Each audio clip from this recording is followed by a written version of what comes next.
Thank you, Donald. Well, like Donald Trump, a major Western country has elected a leader who has never held elected office at any point in his life. In fact, he'd never stood before. Emmanuel Macron, who, after a very successful education, made a lot of money with Rothschilds in the banking sector, was appointed briefly as finance minister in Hollande's socialist government, but a year ago set up his own brand new political movement, I think as much as anything else because the Socialist Party in France had collapsed. And yesterday he got 66% of the vote and Marine Le Pen got about 34% of the vote. So it was a big win for Macron, a 2-1 win. Not a particular surprise. I think some people thought Le Pen might get a few pips higher than that. We might examine why that wasn't the case. But what I thought was astonishing, indeed audacious, was that his first act, having been elected as the new president, the 8th president of the Fifth Republic of France, was as he walked up to give his victory speech, this is the music that we heard. You have chosen audacity, and this audacity, we will pursue it, and every single day to come, we will carry on being audacious, because that is what French men and women are expecting, because after all, that is what Europe and the world are expecting from us. Vive la République! Vive la France! Well, it certainly was audacious, very audacious, when you've just been elected the president of your country to walk up and give your speech to the anthem of a different country. Now, we knew that Macron was pro-European Union. We knew that he was a globalist. I would wager there'll be a lot of people in France really, really shocked that he chose that piece of music before he gave his opening address as the president-elect. I must say, I was very, very surprised indeed. But whilst he is pro-EU, he is, as we've seen with pro-EU leaders in Britain, making an argument for reform. This is Macron last night. I'm a pro-European. I defended constantly during this election the European idea and European policies and so on, because I do believe it's extremely important for French people and for the place of our country in globalization. The question is that you have almost half of this country angry with the European idea and with a lack of satisfaction vis-à-vis what we decided 10 years ago and during the recent years. So we have to reform this Europe. We need a new European Union in situation to protect our people and to regulate our globalization. Well, there's Macron. He's talking about change. Not so much change in France's relationship with the European Union, but fundamental change within the European Union itself. We will look at that. We will examine that. But given the scale of his victory, does President Emmanuel Macron mean that the future of the European Union is now secure? And if you think, yes, absolutely, Macron is the EU saviour, then call us on 0345 60 60 973. If you think actually the whole thing's completely unreformable and there's very little one man can do, then of course you can text at 84850. If you think actually the whole thing's doomed anyway, it doesn't make any difference, then using the hashtag Farage and LBC, you can tweet as LBC. And don't forget, you can watch us live on LBC's Facebook page right now. And just to give some sort of reminder of what happened yesterday, Macron got just over 18 million votes. Le Pen got just over 11 million votes. 10 million people did not go out to vote, but astonishingly, 4 million people who went to vote either despoiled their paper by writing something very rude on the paper, or by tearing it up, or by leaving the paper blank and put it back in the box. 12% of people spoiled their papers. Now that is astonishing. I suspect some of them were hard leftists who see Macron as a big banker and couldn't possibly bring themselves to vote for him or Le Pen. And indeed, many of them have been out protesting, or some might say rioting, on the streets of Paris today. But I also think there were a large number of people who in the first round had voted for Eurosceptic candidates, particularly Mélenchon, who is the hard left-winger who basically wants France to leave the European Union, who simply couldn't bring themselves to vote for Le Pen. Either way, it's remarkable that 4 million people made the effort to go to the polling station and to spoil their papers. So is the EU saved with President Macron? I'm going to ask Phil in Cobham that very question. Good evening. Yeah, good evening, Nigel. Well, of course, it's far too early to say whether the EU's saved and by one person. Of course not. Sure. But, I mean, one thing is, as far as I'm concerned, the collaboration, a union of Europe is the future, whether you like it or not. I mean, I think this is ridiculous in this day and age. I mean, we're seeing such enormous political changes going on, in geopolitical changes in the world. And, we're in risk of losing our Western culture if we're not careful. I mean, I think, the vision, since we've been in the European Union, we've never been committed at all to the vision of what it's all about. Well, the vision, Phil, the vision is very simple. It's a United States of Europe, with its own army, its own foreign policy, its own currency, its own government. I mean, that's the vision, isn't it? Yeah, it is, and I don't see the problem with that. I mean, you're going to pull away. We're now going to pull away, a tiny little nation with less than 1% of the world's population. You think you're going to be able to easily and freely? Why are you talking us down, Phil? Why are you being so negative about us? What? Why are you being so negative about us? I'm just because the world is changing, Nigel. You're right, Phil. Do you know what's happening, Phil, all over the world? All over the world, and this has now been going on ever since 1945 continually, all over the world, what is happening is big states and big structures are breaking down into smaller individual structures. Every single year that goes by, we get more nations in the world. We can think of the breakup of much of the old USSR. We can think of Yugoslavia, which was put together with the aim to bring peace, which is broken down into smaller units and may break down into smaller ones too. Phil, the point I'm making actually is that in the modern world, people are not aggregating in big blocks, they're breaking into smaller ones. Look, Nigel, whether you like it or not, the future it's within the internet, it's within travel, it's within communication. The world is getting smaller, but there are very great cultural differences within blocks, regions in the world. Now, we risk losing our influence and our projection, if you like, within the world because we are withdrawing. Well, Phil, I couldn't take a more contrary view to you. I think actually the more you're part of the European Union, the more you lose your voice on the world stage. Already Britain doesn't have a voice in world trade. There are plans within the European Union for example, on the UN Security Council, the individual member countries, France, Britain, to be replaced by one EU representative. And I think, actually, we're going to have a bigger voice in the world. But, Phil, the real question wasn't so much about us. It was about France. Phil, you've made your argument very well. I thank you. Phil thinks the EU is the future. I have to say I don't particularly agree, but maybe you agree with Phil. If you do, let me know. What does Ranjit in Birmingham think? Will President Macron effectively kill off Euroscepticism in France and be good for the European project? Well, indirectly, he may be the savior of the union, but I think the real person who's saved the union has been the election of Donald Trump. Do you? Because I think because he's so fickle and he never sticks to what he says. You think he's Ranjit? You think the 45th president of the USA is thick? Yeah. No, fickle. Fickle. Sorry, I misheard you. Right, fickle. No. Okay, go on. Yeah. And so it's made the EU very insecure, whereas with a pro-free trade and a pro-NATO president, it made the EU feel secure, made me feel secure enough to vote to leave. And so with an anti-free trade president in the United States who complains about surpluses from Mexico, and guess who's got a bigger surplus than Mexico with the United States? Us.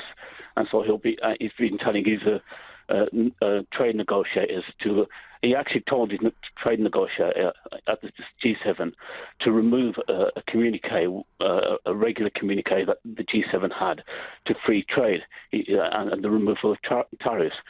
and at the behest of the Americans, they removed that communique.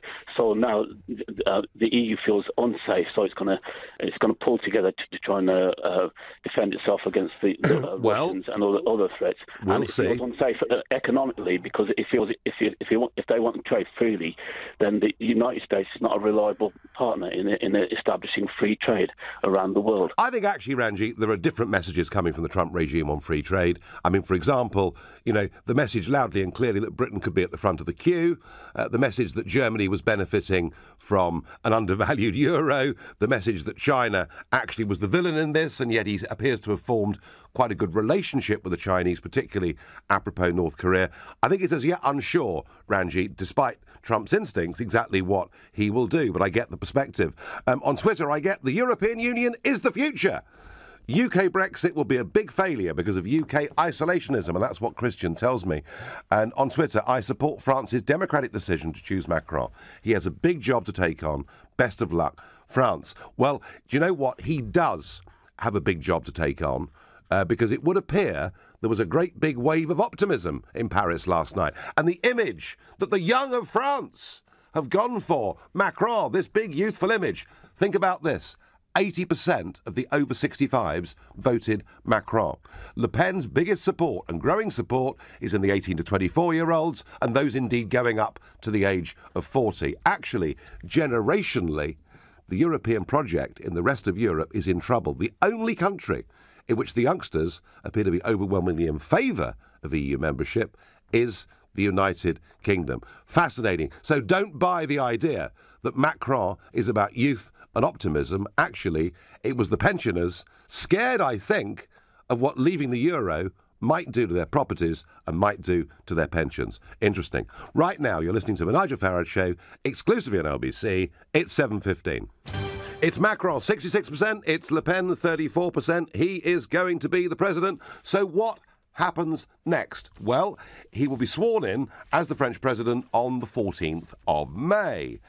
But there's a whole new set of elections to come. So the French, having just voted twice in the last fortnight, will now have to vote twice in the month of June, because what follows the presidential elections are the elections for the French Parliament, the Assemblée Nationale. There are 577 seats. Candidates run, and the top two then go into a runoff a fortnight later. So it's going to be one hell of a battle because, of course, Macron's party, En Marche, which has been rebranded today La République En Marche, don't have any seats in the Assemblée Nationale at the moment, and he needs a working majority to govern. I expect what you're going to see is a deal done with the Socialists and maybe even the Conservatives, and they will do all they can to try and stop Le Pen from getting many seats in the Assemblée Nationale. Of the 577 seats, in the first round of the French presidential election, Le Pen actually topped the poll in 216 of those seats. So a big battle to come in June. And for those of you that are moaning, and I understand why, but you're moaning about the fact we've got yet another election in this country, just think of it. The French will have been asked to vote 4 times in the space of about 11 weeks. Interestingly, I talked about the voting and the number of spoiled papers. The actual turnout was indeed the lowest for 50 years in any French presidential runoff. So that's what happens next. And I wonder, I've talked a little bit about Macron, what happens next to Euroscepticism in France? Bear in mind that in the first round, 46.5% of voters voted Eurosceptic. They voted for Le Pen, they voted for Mélenchon, they voted for Nicolas Dupont-Aignan, and there was one other candidate who got a very small score but was clearly anti-EU.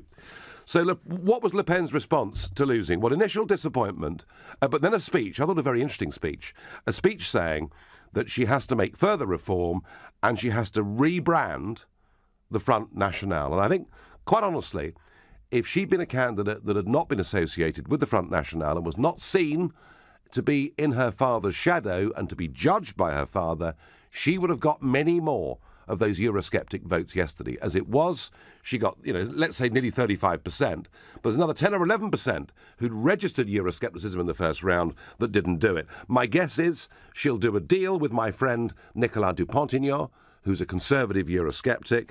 My guess is they will try and get rid of anybody in the Front National who could ever be seen to be linked with political extremism. If they do that and get it right, then I think things would be different. And I do think, actually, that unless Macron succeeds, given the extent to which he's raised expectations, you could see Le Pen making a much bigger run at this in 5 years' time. But maybe the one shadow that is on her horizon and on the Eurosceptics' horizon is her niece, 27-year-old Marion Maréchal Le Pen, young, seemed to be good-looking, very eloquent, and she's made it clear she's not entirely happy with Marine's leadership and may well challenge for the leadership of the Front National. So I suspect there's a lot more family rivalry to come within the Le Pen family over the course of the next few months, weeks, indeed years. But I think for anyone that thinks that this victory by Macron means that the Eurosceptics in France have been killed off, I would say that's rubbish. She got double the score her father got when he reached the last round many years ago. And I think, as I say, if she can rebrand the party, she can take it on to bigger things. That is my view. What does Will in Plymouth think? Has Macron saved the European Union? Hi, Nigel. Yes, I do think he saved the European Union, but ultimately he wants to appoint a European finance minister, I believe. Oh, yes. So I think he's very much going to be speeding up the whole process of European integration. I think he wants France to come even more under the yoke of Brussels. He wants a more close Europe. I think it was summed up very nicely by one of your friends, Aaron Banks' tweet last night, where he said this time it's been very nice for France to save the Germans the bullets and the fuel. For sort of taking over France in a way, but I think he has saved the European Union. And I think it's going to deepen European integration between European and France. But Will, does deeper European integration based in Brussels make the people love the project more or loathe it more? Loathe it more. I believe the French Euroscepticism, really, from an economic point of view, seems to be rather different from the Euroscepticism from our sort of point of view across the channel. Whereas with us, it's more free trade. Whereas with the French Euroscepticism, it seems to be more about protectionist politics, more about sort of the interests of your own country rather than a more sort of global view. I think it could help the Eurosceptics. I think your prediction of Le Pen maybe having a bit more of a resurgence in 5 years' time, could be an interesting one. But it depends A, how the Eurozone goes, and B, how Macron goes, because I think really he's going to be following much more of the consensus of the Socialist Party that he worked under previously. Yeah. And if that happens, I really could see an increase in Euroscepticism within France. Well, I thank you very much for your comments and your call. And interesting, isn't it, that Macron was called a centrist all through the campaign and yet was happy to serve as a minister in a socialist government. I'm not sure, other than the fact that he believes in globalism and he believes in European unionism, difficult to know exactly where on the centre-left spectrum Macron really is. And actually, if you listen to his campaign speeches, they were pretty light on content. So it's going to be interesting. Ted says to me through an SMS, Nigel, I think it shows who is Macron's master, and he plans to visit her ASAP. Well, interesting, Ted. Yes, he did have a 10-minute conversation with Angela Merkel last night, and he's announced he'll be going to Berlin to visit her as quickly as possible. I know what Eurosceptics in France will think. They'll say, as indeed Scott in Greenwich says to me, Macron is an EU puppet. Hollande was loathed by France and was obviously told to stand aside so that their boy could be planted. All that it's done is postpone the collapse of the rotten EU construct. So some will see Macron as being the EU's puppet. Others will link him more directly, I think, to Angela Merkel. Either way, I suppose, to be really objective about this, for the European Union to succeed, France and Germany do need to get along together. Steve in Milton Keynes, has Macron saved the European Union for all time? No. Right, go on. No, not at all. He's going to make it worse. Short term it'll be better, long term it'll make it worse. There'll be more unemployment, Nigel. There'll be more terrorist attacks. There'll be more migration. There'll be more, the armed forces will be more stretched. It's going to be a disaster. He's certainly... Disaster. You know that. You know it. Well, Steve, I mean, I know that he's a great believer in the free movement of people. He's already today indicated that he thinks sanctions should be taken against Poland unless they go along with migrant quotas. He's gone to Algeria. He went to Algeria. I know he did. To get more people. I mean, can you believe that? Can you believe that? So, Steve, this man, that they have no idea. That man has got more skeletons in his closet than you have any idea about. We all know what we're talking about. It's all going to come out. Steve. I've heard this about lots of people, including myself. I mean, do you really believe that there are some serious skeletons in that closet? Well, listen, Nigel. He's a very good-looking man. Yes. Very articulate. Very clever. Yes. Very, very wealthy. Yes. How many of your friends that you know that half that wealth married their teacher 25 years older than them?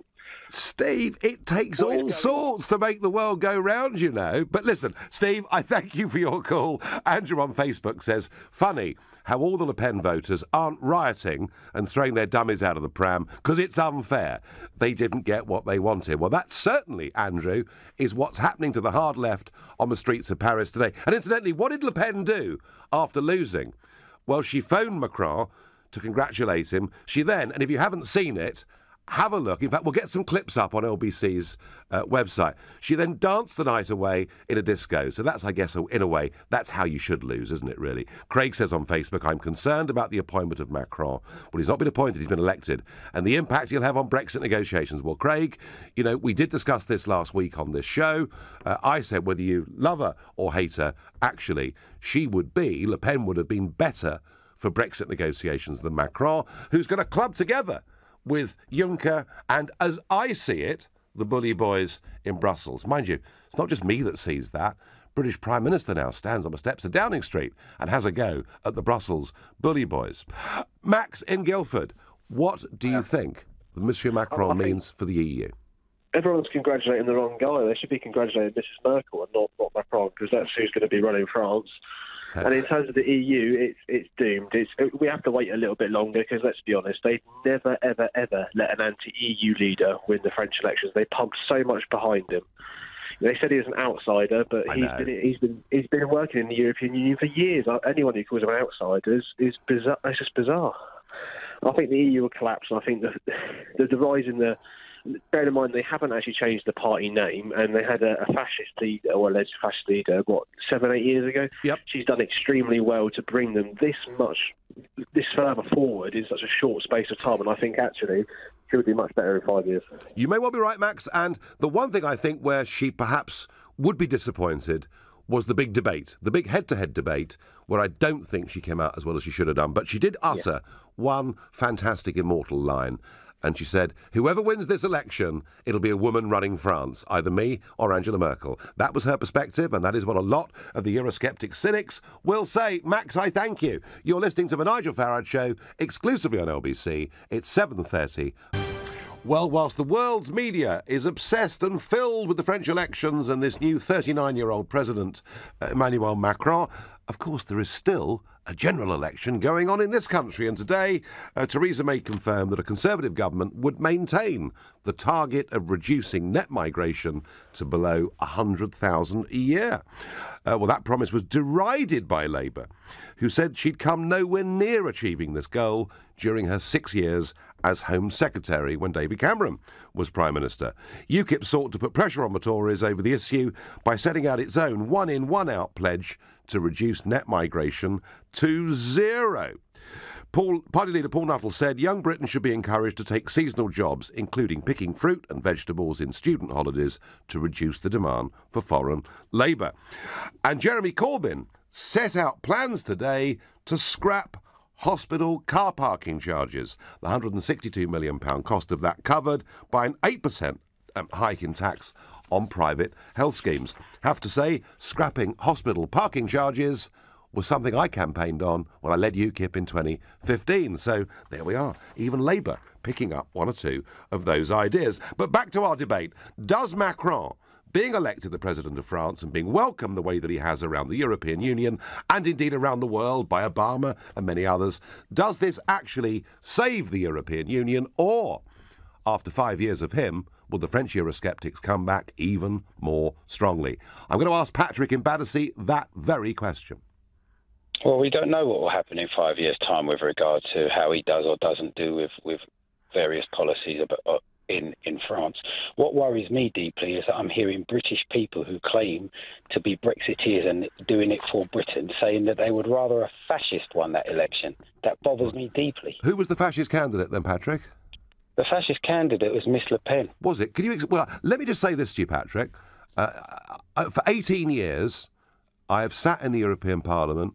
I've watched the French National Front. And I've made it absolutely clear at no point in time would we as UKIP do a deal with them, because I felt they held some pretty deeply unpleasant views. But what I have seen, Patrick, since 2011, when she became leader of the party, is a change in direction. And I don't think she said anything in the run-up to this presidential campaign that could be deemed to be fascist in any way at all. If you think I'm wrong, please tell me. Well, what was she saying when she was the leader of the Front National in the last election? Go on.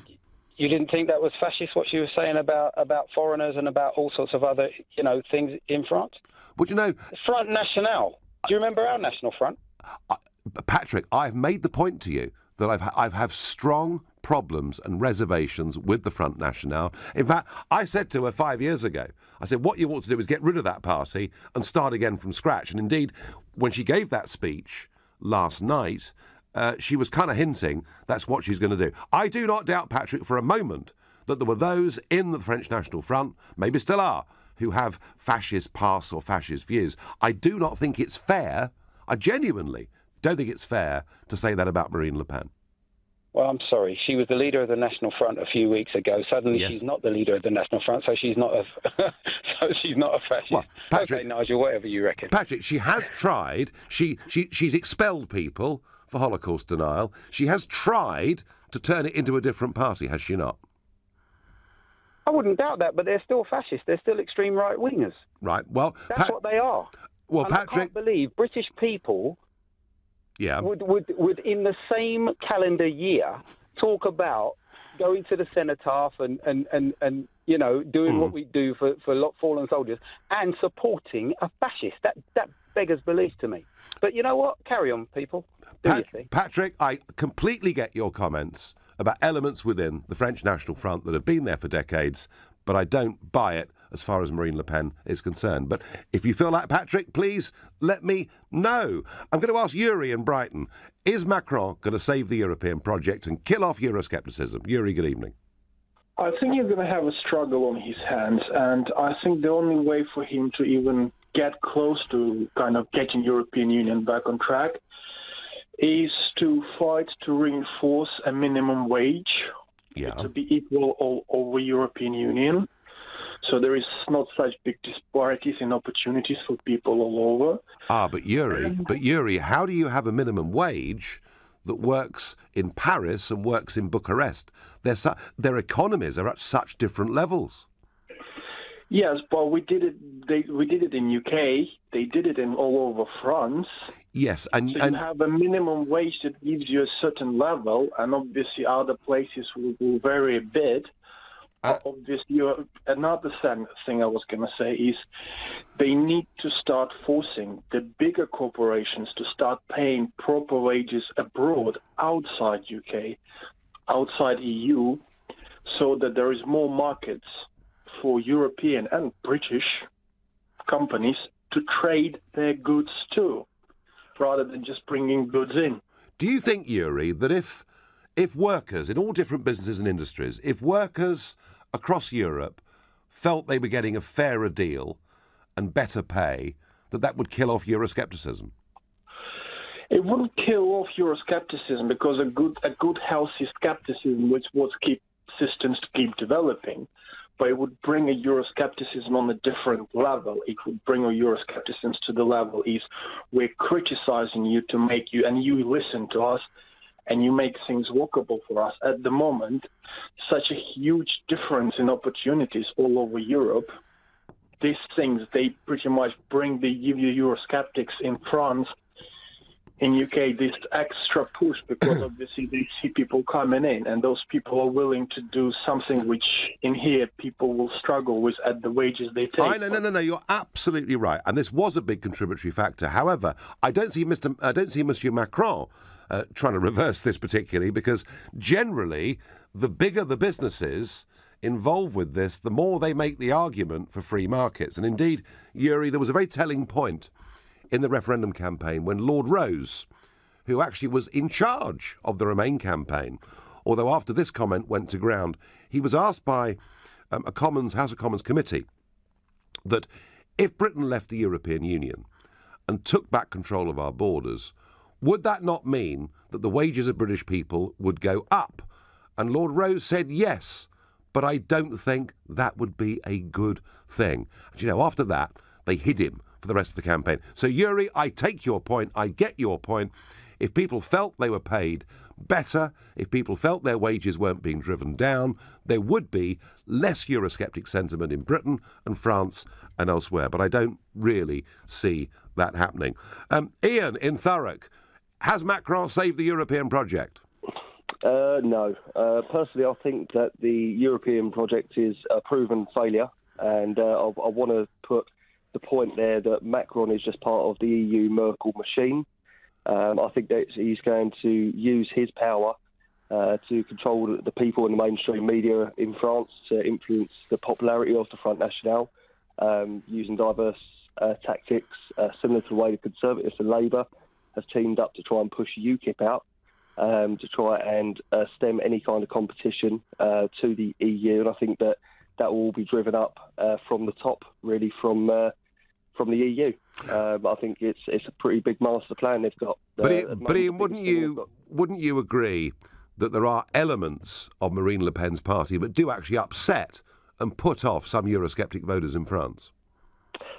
Yes, because if you look at the difference between UKIP and then look at the difference between the National Front, there are vast differences. Whereas UKIP are seen as a party who talk about immigration, when the National Front talk about it, it comes out as racist.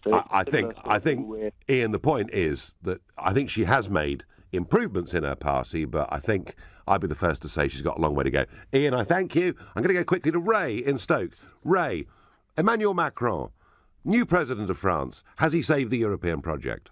No, he's not going to make a bit of difference. No, not a bit. Why is that?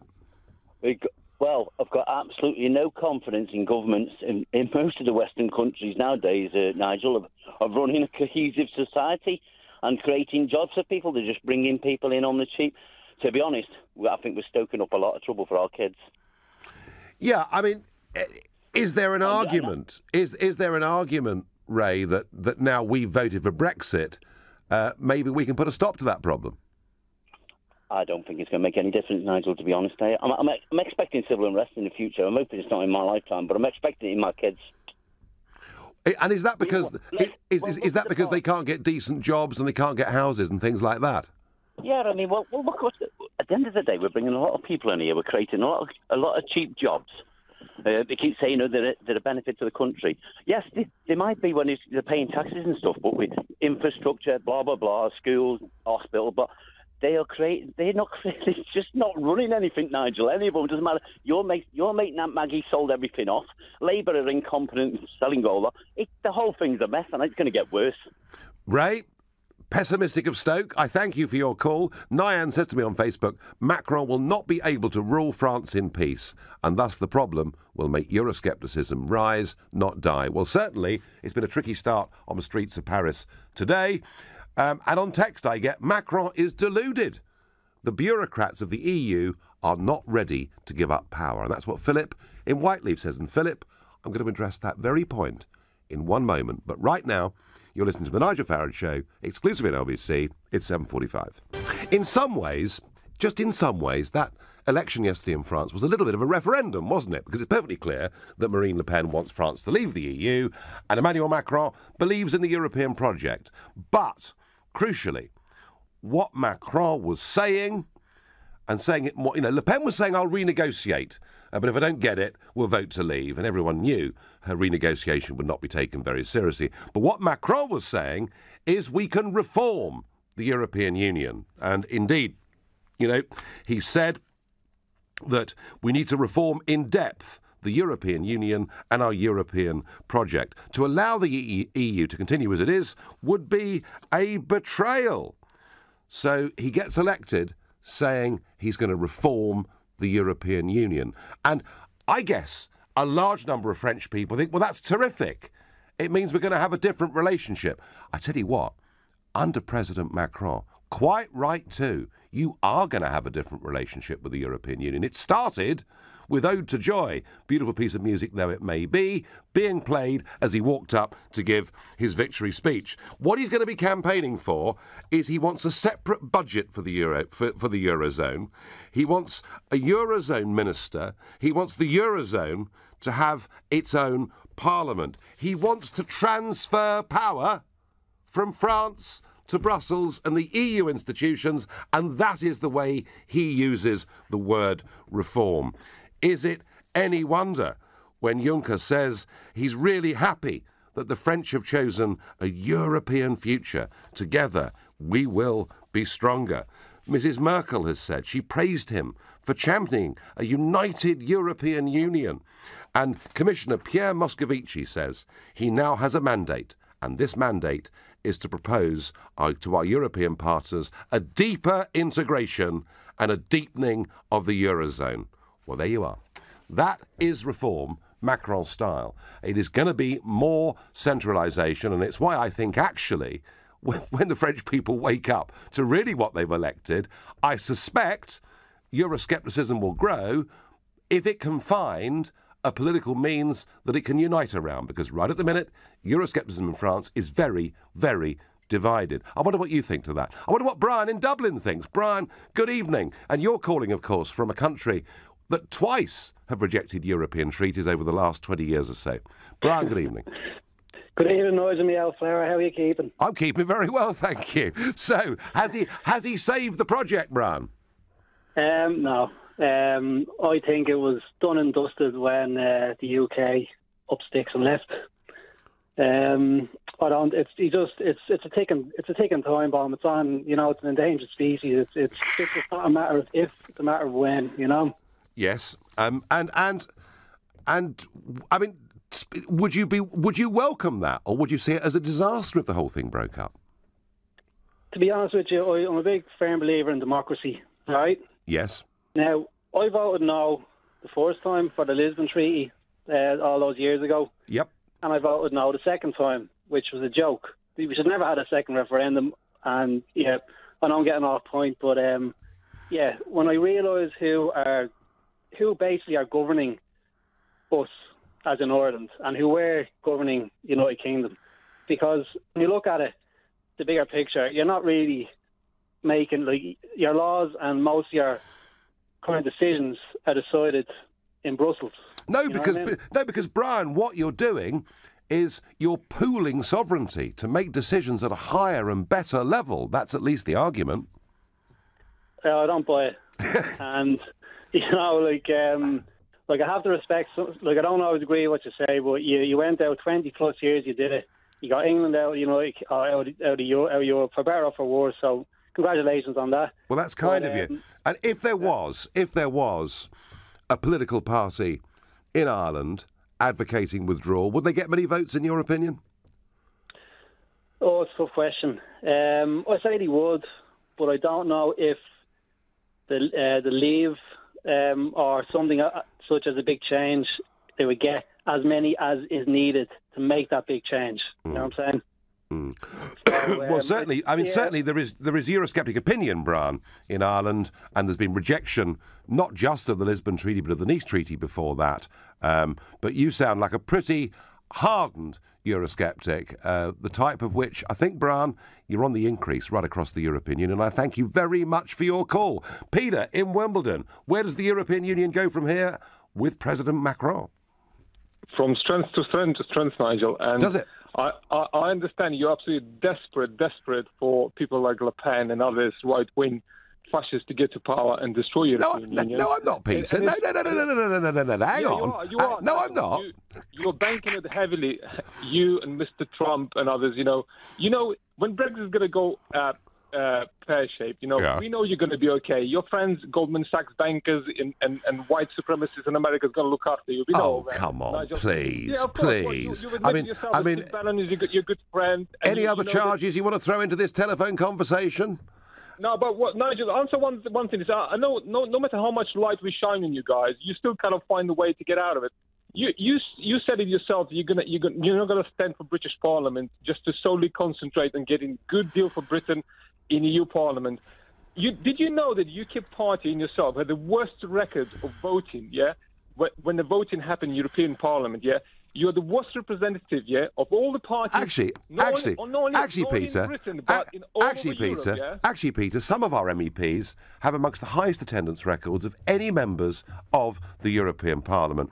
And if you compare my voting record to the voting record of other comparable party political leaders, it's much higher than theirs is. But this is all irrelevant, Peter. This is irrelevant. I mean, you clearly believe strongly in the European project. Can you not see that opposition to this project is growing not just on the right of politics, but on the centre and the left too? Well, it's not. It's only people like you and those who believe your lies and your brainwashing. They're going to fall. My brainwashing? People like myself, I know the truth. I know what's best for this country. This country has been prosperous for so many years and decades. You're one member of European Union. And with you saying to us, you're going to go to European Union to negotiate better deal for United Kingdom. Don't you realise that European Union, you're going to be like antagonising them? No one's going to have any deal. No, listen, Peter, I've often been accused, Nigel, you mustn't be nasty to these people. You mustn't expose their faults and flaws, because if you do that, they'll be beastly to us. Well, now I've got serious competition on that score because a British Prime Minister is doing the same thing. Peter, I thank you for your call and all the incredibly charming, lovely things you said about me. It's wonderful. Michael in Muswell Hill, what does Macron mean for the future of Europe? Well, I think quite the opposite. Had Le Pen come on, then it would have been seriously damaging to the project. But, Nigel, I have a simple question for you. How can you seriously represent 52% as a voting triumph for the will of the people, and yet talk about the 64% of the electorate, of the voting people in France, as surrender to the Germans? Surely that's an even greater expression of the will of people. I didn't quite say that, Michael. And whilst it was a bit of a referendum yesterday, it wasn't because personality was directly involved. The point, Michael, I'm making is that in the first round of the French presidential elections, 46.5% of those that voted for avowedly Eurosceptic candidates. The guy that's just been elected clearly is a very, very strong EU supporter. I just think, Michael, this is what I think. I think he's hoodwinked the French a little bit, because when people talk about reform, I'm not sure they understood that what he means by reform is even more power going to the Eurozone in Brussels. That's really the point I'm making. So, can I respond to that? Of course. I think basically what you're saying is when people vote, it's 52% or whatever percentage, but it aligns with your particular viewpoint, then it represents a triumph of democracy. If however, they disagree with Nigel Farage, take a different viewpoint, suddenly it's all about personality and being a hoodwinked. Well, there's lots of people who think that 52% of the people in Britain who have been persuaded by the personality, and you are the one who's called the personality, along with Boris, you're both personalities. So if there are any accusations of personalities swaying the voting public, I think they should be more at your door than the French. Well, of course, there's a bit of both. Even in a referendum, you're right, there has to be some degree of personal attraction or repulsion or whatever it is. Michael, look, Macron has won. He's won it fair and square. The question we were debating tonight was, does that mean the European project is saved and Euroscepticism in France is dead? All I'm saying, Michael, is no, that is not the case. But I thank you for your call. And my final thought on all of this is that I think the emergence of Macron is a remarkable thing. It's happened very quickly. Even I was shocked by the sheer audacity of him going up to the stage to Ode to Joy and the European anthem. I think his idea of reform is going to upset the French further. But I always thought France was not the country to watch. The big change in the short term isn't coming from France, but it is coming from Italy. more of that, perhaps in the weeks and months to come. You've been listening to the Nigel Farage Show on LBC. I'm back tomorrow evening from 7. Coming up at 10, it's Ian Collins. But up next, it's Clive Bull. Nigel, thank you. Global, leading Britain's conversation. The Nigel Farage Show. Mr. Nigel Farage. Thank you, Donald, and good evening, everybody. I'm here in Brussels, and it's May the 9th, and that means it's Europe Day. Yes, that's right. This is the day every year when we're all supposed to celebrate the Treaty of Rome and the foundation of the original European Economic Community. And I have to say, compared to previous days, when I've been here, where I've seen sort of lots of people around waving their European flags, there isn't much jubilation in Brussels today. But there is an enormous sense of relief amongst the Eurocrats, MEPs and everybody else that Macron won the elections. But back home, today has been the day where the Labour Party officially launched their national campaign. And Jeremy Corbyn has talked about a day of reckoning that will come for tax cheats and big bosses who behave badly. When it came to the issue that dominates this election, and whether you like it or not, folks, this is a Brexit election. When it came to that issue, Jeremy Corbyn said the Brexit issue was settled, and I wondered whether perhaps, maybe, there'd be some peace on this issue for the Labour Party. Well, then, he was interviewed by Laura Koonsberg from the BBC, and this is an extract of what happened. Just to be completely clear, because people will want to know this, if you're Prime Minister, we will leave whatever happens. People will know that there's been a referendum and a decision was made a year ago. We've set out very clear our terms for the negotiations. Keir Starmer has built those relationships across Europe, and that is what we'll be pursuing with the European Union.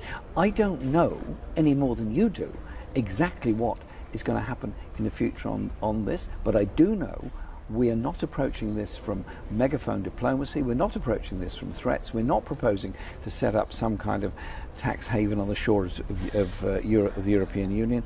We're serious about these negotiations. But forgive me, Jeremy Corbyn, this is a very important point to lots of people. As you say, we don't know what will happen in the negotiations.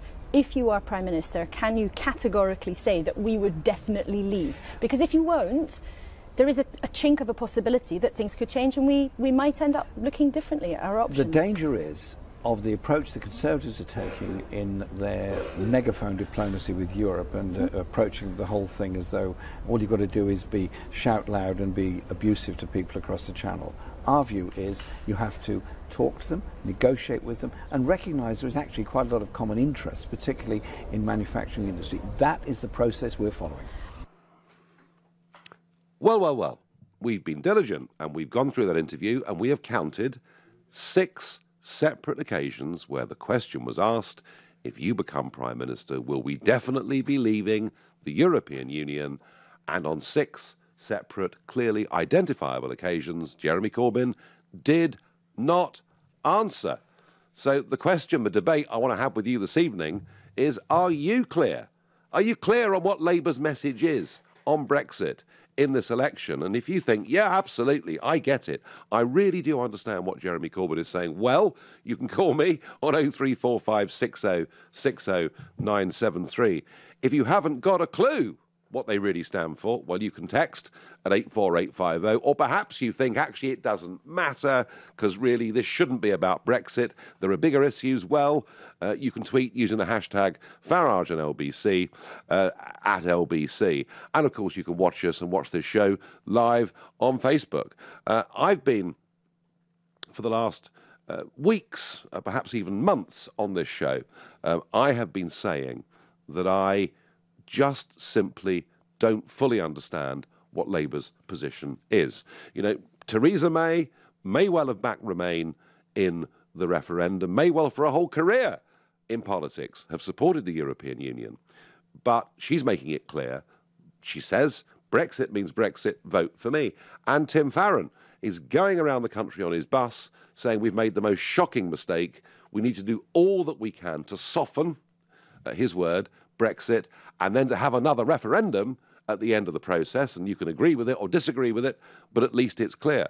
And I really do think that the Labour Party have been in real trouble on this issue. And I wonder, after that interview with Laura Kuenssberg today, quite how they get back from this. So are you clear on Labour's message? What do you think it ought to be? Prakash from Camberwell, first caller this evening. Hello, are you clear on the message? Good evening. Good evening. So I think, I do think Laura Kuenssberg, the excerpt that you took quotes him out of context, and I just want to tell you what I think his position is. I think, first of all, he's saying that he accepts the outcome of the referendum. He also says he accepts that there is an end of free movement from the European Union in the UK as a consequence of the Brexit vote. He's also said, and I think you agree with this one, that all EU residents in the UK should get automatic right of residency. He's also said he recognises that the economic interests of the UK are paramount and therefore wants to have access into the single market, and I think that's the crux of the negotiation, is to get the best deal possible within that context. And I really think that this is not an exact science. Sorry, there's one final thing he's saying, which is about Theresa May, and I do think you're making a mistake on this one, although I've got a lot of respect for much of what you say. She is very high on rhetoric, and she's got no record on delivery. And we know that, and I think we can agree on that. Sure. And I think listen, I've made that point. I've made that point over and over and over, that however good the Prime Minister sounds, her record, when for 6 years she was the Home Secretary, for example, on immigration, was dismal. So I do get that point, Prakash. But can I just come back at you on a couple of things that you said? Firstly, you talked about context. Believe you me, if we'd played the whole 3.5 minutes where Laura Kuenssberg was asking those questions, I think you would find that nothing in that clip we played you was out of context. And yes, I completely understand what his position is on EU nationals living in Britain, etc., etc., etc. But isn't the key to this, if he could not, as Prime Minister, get the kind of deal in terms of access to the single market that he'd set out to get, her question to him was, would you then still carry through Brexit? And he wouldn't answer that question. And I'm going to ask you why. Well, I think because he isn't trying to preempt a situation. And I do understand, and I'm not fudging it myself, at least I'd like to think I'm not. But I think that this negotiation is a difficult negotiation. I also think, and I've got some sympathy with what you say, is that the European Union at the heart is a bureaucracy, and a self-serving bureaucracy, and would see its political interest being paramount to its economic interests.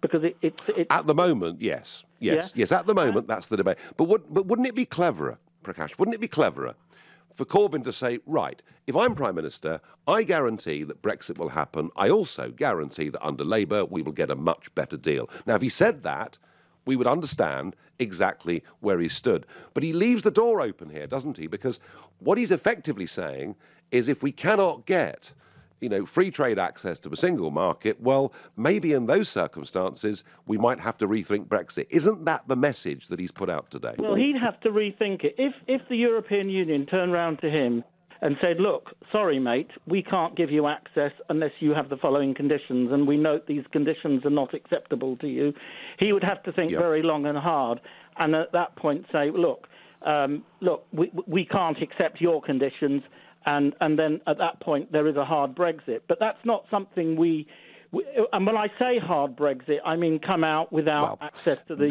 these are all media terms, aren't they? Hard Brexit, soft Brexit are effectively all media terms. I'm going to ask you one more time. Does Jeremy Corbyn put a clear enough message out to the electorate so that people who vote Labour understand what they're going to get? I think so. I think it gets... Look, you're sceptical about the mainstream media, and so am I, so we've got something else in common. And I think that his message does get distorted. But look, if you remember before the referendum, when he was asked about his position on the European Union, he said he supports Remain 7/10 or something on those lines, right?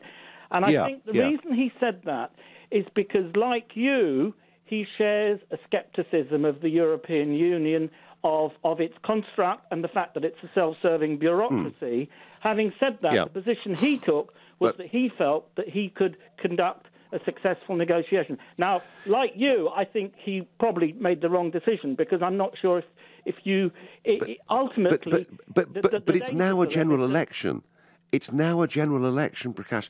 I, with the best will in the world, you understand your politics, but with the best will in the world, I personally think he's struggling to put across a clear message, but I respect totally what you say. I'm going to ask Claire in Edgware. Claire, do you understand what Jeremy Corbyn said today? Absolutely. He's not being unequivocal and he's not being ambiguous. He said the argument is settled and we are leaving the EU and nobody can reverse that except the people of this country. But what I'm sick and tired of is that every time Jeremy Corbyn says something, it's reinterpreted, it's deliberately misinterpreted and it's misrepresented. He's moved on. He cares about the NHS. He cares about giving people £10 an hour. It's an absolute fallacy, and it is completely wrong to try to say that we don't know what he's about. He's very, very clear. And this myth that Theresa May is going to be going to the negotiating table and negotiating, she knows darn well prime ministers don't do it. Neither she nor Jeremy Corbyn will be at the negotiating table. Instead of running around the country pretending that she can cap gas and electricity charges, she should be making sure we've got a darn good negotiator that can get us the best deal and not intent on telling us how dreadful Jeremy Corbyn is. And she's like Kim Jong-un, the supreme leader, telling everybody, basically, you vote for her, the Conservative Party doesn't exist anymore, and the supreme leader must be followed without question.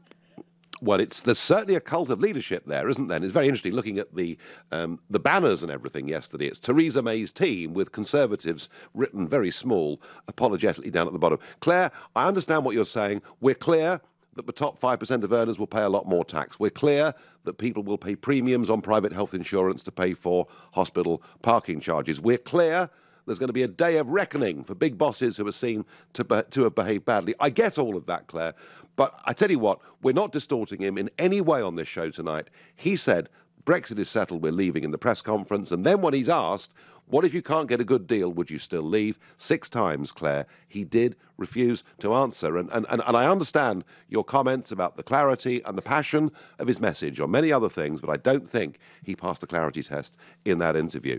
That's my view, but please call me, challenge me, tell me why I'm wrong. You're listening to The Nigel Farage Show, exclusively on LBC, live from Brussels, and it's 7:15. So, Prime Minister Theresa May will be in the LBC studio this Thursday at 7 p.m. for a special half-hour live interview with Nick Ferrari and phone-in.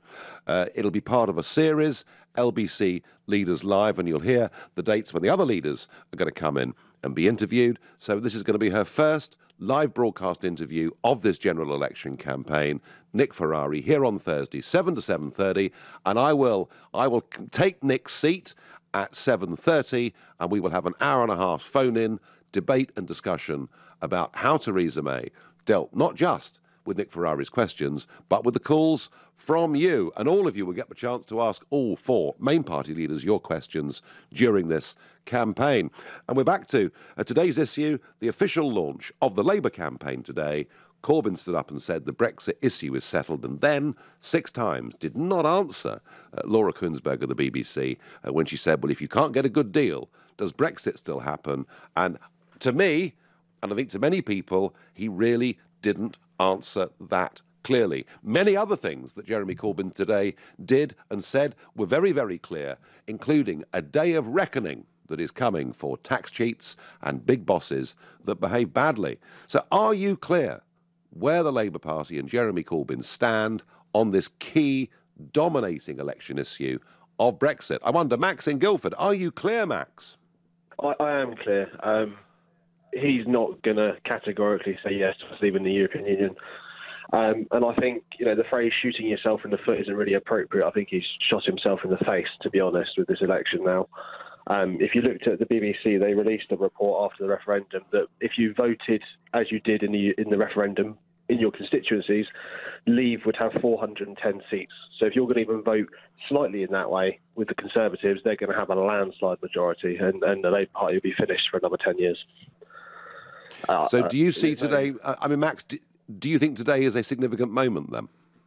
Absolutely. I think, with all the... I know she keeps... Well, she hasn't said it recently, but they keep going on about this coalition of chaos. But everyone's got the idea that there would have to be a coalition to have them to beat the Tories. And I think the fact that the Lib Dems, with Nick Clegg this morning on Nick Farage's show, saying they'd have a referendum, and if it was a no, they'd stay in on the deal. Yes. And then obviously the SNP obviously don't want to leave, so they're happy to stay. So I think actually Jeremy Corbyn's pandering to what Lib Dems and SNP want to get that coalition. If that means he's going to turn his back on what he said before, he'll do it. He's a politician. But his problem is that at least Nick Clegg is clear, isn't he? And the leader, Tim Farron, they're clear. They want to do anything they can to stop us leaving. Theresa May has been clear. We are leaving. There's going to be a debate about the terms, obviously. But to try and play piggy in the middle on this key issue doesn't work, Max, does it? No, it doesn't, and I think that's what his problem is. I think he's a nice bloke. I think he has good intentions and good values, but I think sometimes in the world of politics, if you want to be a leader and you want to be the leader of a country, you have to be ruthless, and you have to make some people are going to be upset about what you do and what you say. Max, I thank you. So Max thinks that Corbyn hasn't just shot himself in the foot, he shot himself in the face. Your texts and tweets trying to work out Labour's Brexit position is like trying to complete a 1,000-piece jigsaw puzzle with 100 of the pieces missing, says Matthew in Cambridge. And I get a tweet in here. A Tory hard Brexit threatens food safety, apparently. Ian says to me on Facebook, I'm clear, please don't vote Conservative. Fine. Well, there's a mixture of opinions on this, as there always is, and you can challenge anything that is said by me or any of the callers. But I have to say, I think their position on Brexit is perhaps even less clear this evening than it was at that press conference this morning. I wonder what Alex in Nuneaton thinks. Good evening, Alex. Hello there, Nigel. I just want to say that I think that Jeremy Corbyn is being very clear about what he means on Brexit. I mean, as a former UKIP member myself, I was a UKIP member for quite some time. Obviously, I'm very distrusting of mainstream establishment politicians. And I mean, let's be honest. I've met Jeremy Corbyn in real life. I was lucky enough to do so. I had a good 10-minute conversation with him about various different issues, not just the EU. And when he came across up front as an individual, he did come across as a very honest, very passionate individual that meant exactly what he says. And I mean, the problem that I have with Theresa May is quite clear. I mean, she said that she wanted to remain in the campaign. We're now leaving, which is fantastic, obviously. She said she wouldn't call a general election. We've got one in 6 weeks' time. I know. I can't. Being honest with you, I can't trust not just the Conservative. Well, Alex, I tell you what. But the leader, Alex, I tell you what, Alex. I tell you what, Alex. I tell you what we'll do. We will discuss Theresa May for an hour and a half on Thursday night after Nick Ferrari has interviewed her between 7 and 7:30.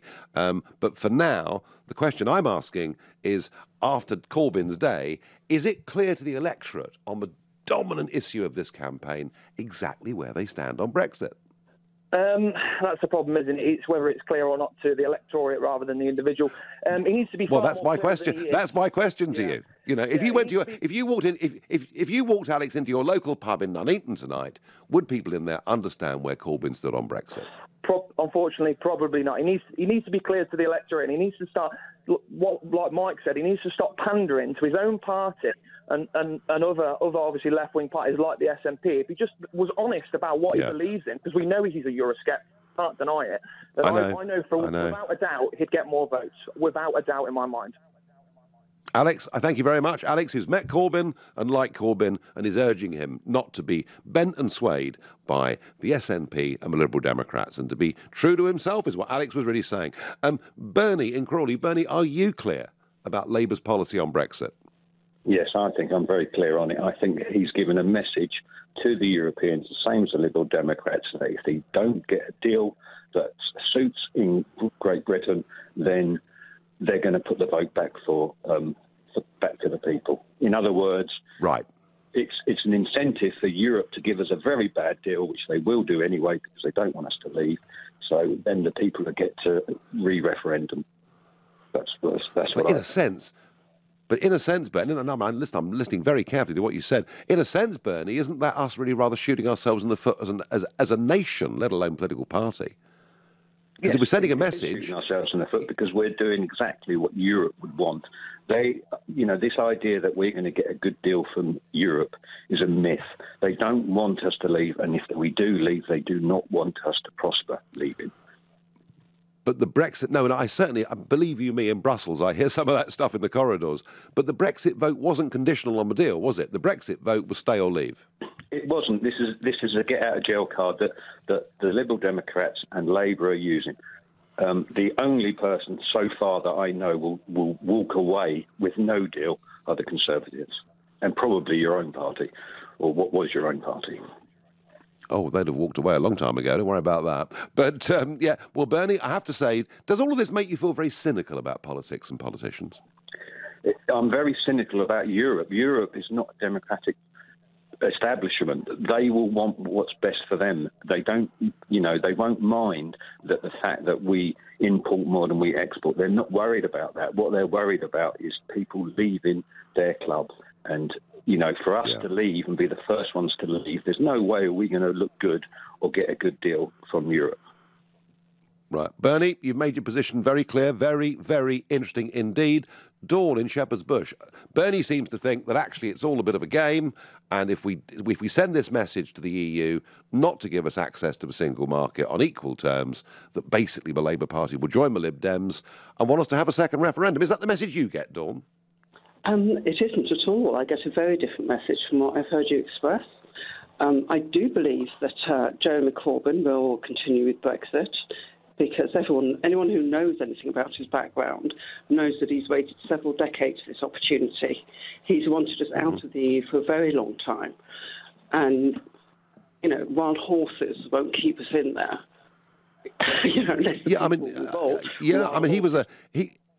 He was a great ally, wasn't he, of Tony Benn? And it was Benn that was very much the leader of the Labour Eurosceptics, not just back in the referendum in 75, but to the end of his life. Benn thought that joining even the common market was a mistake. But if that's the case, Dawn, if that's the case, if this man is being sincere and true to himself, as he's been, and as you say, he's been a Eurosceptic since he first went into the House of Commons back in 1983, why, if that's the case, didn't he give Laura Kuenssberg a clear answer? Well, I think one of the many things with Jeremy Corbyn is he's been a negotiator, a background negotiator for a lot of his career. Anyone who negotiates knows you do not put your last card on the table before you begin the negotiations. In fact, they're not quite some way into negotiations. To stand here and announce what your last trump card is incredibly foolish. But, even during the Brexit campaign, although Jeremy, who does espouse democracy, he has a high regard for democracy, he himself said during that Brexit campaign he is not a fan of the EU. However, he thinks a Brexit under the Tory government would be disastrous. That was his reason for backing Remain, not because he believed in the EU. But because Dawn, aren't these mixed messages? Aren't these mixed messages, Dawn? Not to you, right? I also believe an exit with the Tory government will be even more disastrous than staying in the EU. I loathe being in the EU. I desperately think we should get out of the EU. And I also think Theresa May, an unelected Prime Minister, is telling us we must follow her blindly. She wants to do it in secret as a one-person negotiation ban. That would be disastrous for the UK. Dawn, we'll hear what Theresa May says on this subject on Thursday. Well, Dawn from Shepherd's Bush is absolutely clear where Jeremy Corbyn stands. Many that are not. You're listening to the Nigel Farage Show, exclusively on LBC, live from Brussels. It's 7:30. Before we get back discussing Jeremy Corbyn's official launch of a Labour campaign today, just a bit of an update from those French elections, which we discussed last night. Macron winning by 2-1 votes. And we talked last night about what is the future of Euroscepticism in France. Has Macron saved the European Union? Very, very interesting polling out today from Ipsos. And quite a comprehensive poll showing that 16% of Macron voters voted for him on his policy platform. And of course, his biggest policy platform was being pro-EU. 8% of Macron voters voted for him because they liked his personality and liked his style, and incredibly, 43% of those who voted Macron told Ipsos in this study that they'd voted Macron to stop Marine Le Pen becoming the French president. So if Marine Le Pen was considered by many to be the protest vote, nearly half the Macron vote was a protest vote against the protest vote, which I think is really, really interesting. And some news that has come in this evening that is really very surprising in France. I talked last night and said that Marine Le Pen could possibly face a challenge from her 27-year-old niece, Marion, who is very much considered to be the sort of rock star of the right in French politics. And an announcement tonight from Marion, who was sat in the Assemblée Nationale for the last 5 years. She's 27 years old. She's announced she will not be standing in the elections in June and that she's quitting politics for personal reasons, which is going to be quite a big story in France. Back to today's British election. Well, as you know, the Labour Party have officially launched their general election campaign. The Tories have said they'd cap gas and electricity prices. The Lib Dems have fought back hard against that, saying that actually it'll lead in the end to less investment and ultimately higher prices. And UKIP have reiterated that they want a clean Brexit where we have absolute control over our borders. And I think it really is fascinating to see Theresa May calling for a cap on gas and electricity prices. This was the policy that was put forward by Ed Miliband back in 2013 and actually was derided by David Cameron as being Marxist. So we now have a policy that was called Marxist that is now a flagship of the Tory campaign. And I would be very surprised if Nick Ferrari didn't ask a few questions about that on Thursday evening. But back to our discussion this evening.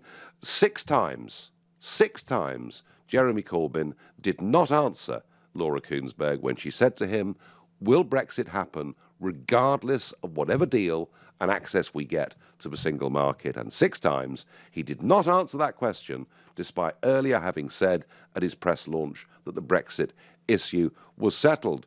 So I'm not very clear on exactly what the Labour Party's policy on this is, but callers are ringing up and telling me what they think. And the next one is Carl in Portsmouth. Carl, are you clear as to where the Labour Party stand on Brexit? No, unfortunately. Right. And are you a Labour supporter, Carl? Yes, I'm not a Labour supporter. I voted for Jeremy Corbyn twice, so I suppose you could partially blame me for him being around. But I also voted to leave the European Union. Well, hang on. Union. That means you're a member of the Labour Party. Well, yes, it does, but I don't actually that much care for New Labour and what Blair was to that Labour. So yes, I'm a modern or a recent convert, but I also voted to leave the European Union. Right. So when you voted for Corbyn, did you do so thinking he was a Eurosceptic or an EU supporter? Well, we know he's a Eurosceptic because he really didn't put much effort into... Well, he put a lot of effort into looking grumpy about supporting the EU, basically. Right. But, no, he doesn't like... Yes, he wasn't exactly a sort of happy chappy during the referendum, was he? No, but I would agree with that. But listen, what do you reckon about this, Nigel? I think that if you took all the parties away from behind the leaders, Jeremy Corbyn will guarantee you a harder Brexit than Theresa May. The problem is with Jeremy is that he's got people like Polly Thornby, the people immediately behind him that are holding him in power, Diane Abbott, Thornbury, and a couple of others, they are very anti-leaving the EU. So can he, if he wins, even push through his Euroscepticism? I'm not sure. Well, it was interesting, wasn't it? Because when he became leader, he stuck to the not renewing Trident policy, the unilateral nuclear disarmament that he's always believed in. He stuck with that, but he didn't stick with his Euroscepticism because he knew the party simply would not put up with it. But Carl, you're a Labour member, but you voted for Brexit and you clearly want Brexit. So what do you do in this general election, Carl? Well, this is it.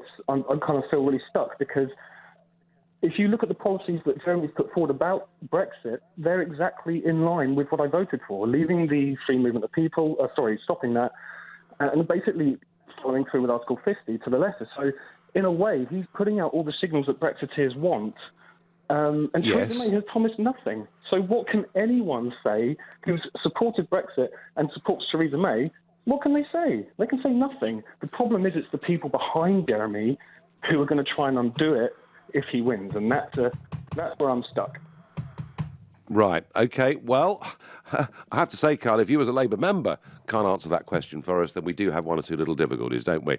I'm next going to go to Tim in Birmingham. Tim, good evening. Are you clear as to where Jeremy Corbyn and Labour stand on Brexit? Yeah, I'm not totally, but I'm not really ringing to talk about Jeremy Corbyn and his ambivalence.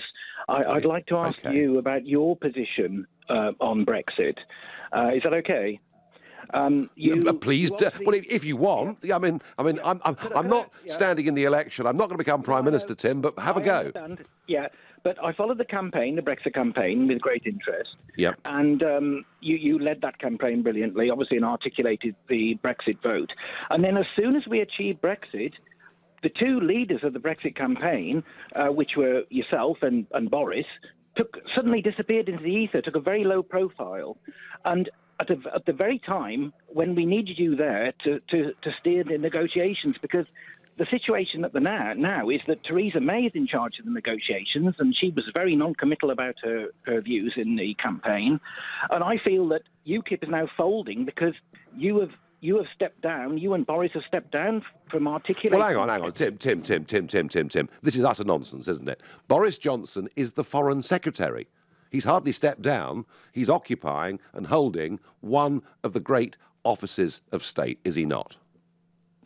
He is, but I'm not quite clear about what his role was in the campaign. Can I ask you about what why you stepped down when you achieved your goal? We got the Brexit vote, and then surely that was the time for you to remain at the helm of UKIP and secure a proper agreement in negotiations with Theresa May. Well, if let's put it like this to you, Tim. If Theresa May or the British government or the Conservative Party had wanted to use me in any way at all, I would have been very happy to do so. I made it perfectly clear that I would do that. They made it perfectly clear. They basically didn't even want to talk to me. So I took a decision. What can I do? Given that I came into politics, Tim, not for a career in politics, and I emphasise that, given that I came into politics to fight, and many other things I care about too, but to fight predominantly for this issue, which I believe to be the greatest political issue of our lifetimes. We'd achieved it, and I will now, Tim, and one of the reasons I'm in Brussels today, I will now see this through, leading a group in the European Parliament. So I thank you for your question, but I promise you, I haven't run away. And I wonder, Barbara in the Wirral, how do you feel about the Labour Party's position on Brexit? Is it clear to you? No, it's all double talk. I think Labour themselves as the party, they want to stay. They would love it to go belly up so that they can actually stay in the EU. And then, well, it's not our fault. We're forced to do it. But it's all the policies that they keep coming out with. I mean, Jeremy Corbyn today, hard Brexit, we're threatening them. I'm sorry, he's the wrong way round. It's them that's threatened us. With the 100 billion, you can't have your assets. Yep. We're going to do this to you, do that to it. I mean, to be honest, if I was May, I'd just repeal the 1972, the ECA Act, completely, and it makes it after it. You're a hardliner, Barbara. You're a hardliner. Well, but you've clearly got no trust in the political class at all. You think they're going to rat on us, don't you? Oh, totally. Yeah, absolutely, totally. They will argue. They will pretend. They'll do everything. I mean, we're already getting told we've got to pay for the agriculture till 2025. We've got to cover the $4 billion for Germany because it will cost them $4 billion more per annum once we've gone. So well, Barbara, whether you're right or not, Barbara, on all of this, I tell you what, if Brexit doesn't get delivered or Brexit gets reversed, I think you will see an upwelling of anger in our country, the likes of which you've never seen before. And I thank you for your call. I love this text. You've just proved that Corbyn is wiser than you. If you don't understand what Corbyn said, you shouldn't be an MEP, says Ralph. I'm going to ponder that, Ralph. You're listening to the Nigel Farage Show, exclusively on LBC It's 7:45. Well, before the break, I read out that absolutely charming text from Ralph, who thinks I'm a thicko because I don't understand what Corbyn's master plan is. Well, all right, let's take that premise. I really am not quite sure. Maybe Clive in Twickenham can enlighten me and help me. Clive, good evening. Good evening there. Yeah, my opinion is that Jeremy Corbyn could answer if he wanted to. He will not, because he knows this election is, for the Conservatives, is not about Brexit. It's all about getting a bigger majority, a golden opportunity that they've seen. I said this to Clive Ball sometime ago, they cut and run, and they have. And this was weeks ago. They cut and run to get a bigger majority. Brexit doesn't come into it. I don't doubt, Clive, I don't doubt that one of the major reasons for calling the election is an opportunity to increase the majority, the opportunity from their perspective, hopefully, to get these 30 different constituencies where there are allegations of overspending off their backs, etc., etc. But for the voter has got to make his or her mind up on issues. And would you not agree that it's Brexit that is dominating that debate? Yes, and I think if there's another vote, they'd vote to stay in.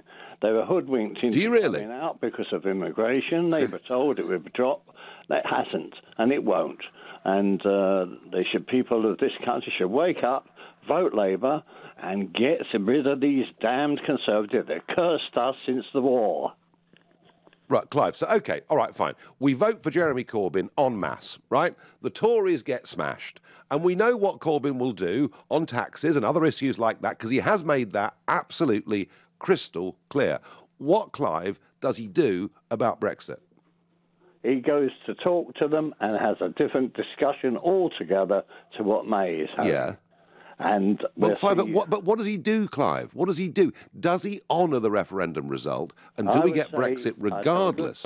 Better proposition, get a better deal and stay in. And I think that's what he right. So that's the real plot, is it? The real plot is you don't answer Laura Kuenssberg's questions because really the Labour Party want us to stay in. Is that what Clive in Twickenham thinks? Yes. Thank you very much, Clive. That's great. Agree or disagree? It was a very strong opinion. Burkhan in Sidcup, what do you think Jeremy Corbyn meant by not answering that question 6 times today? For me, I think stay in the single market for 5 years. Stay in the single market, work out a trade deal within that 5 years. And when the time comes for the next election, we decide which party we want to take us out fully. Brexit for me was never a leave straight away thing. It was going to take 5 years to 10 years or whatnot. But what I personally believe is... but Burkhan, there is one slight problem there, and that is that we have triggered Article 50. Now, are you suggesting that at the end of that 2-year Article 50 period that the British government could possibly apply for some kind of extension? Well, they could possibly apply for extension, but personally, I think just stay in the single market. So within 2 years, instead of triggering... At the minute, the stock market's in a frenzy. So if we guaranteed staying in the single market, the markets will work itself out, the country will become more stable, and then we will eventually, within that 5 years, go to other countries, work out a deal, and then in the 5 years say, listen, we've worked out a deal with other countries, we're leaving, we're out of the single market. Right. For me, what's more important is only 30% of our immigration comes from the EU. The other 70% is outside of the EU. So I'm thinking, why it's not... a bit higher. It's higher than 30%. But Burkhan, you make a perfectly fair point. And of course, this is, and again, isn't this something that Nick Ferrari needs to ask, and will ask, I'm sure, Theresa May on Thursday, that when she was Home Secretary, she failed to cut non-EU migration? That's exactly what she did. Nick Ferrari wouldn't, because Nick Ferrari is an all-and-out conservative. She's going to walk through that interview. I don't think he'll pressure her like others would. Well, I tell you what, Burkhan, I tell you what, I've got an idea, Burkhan.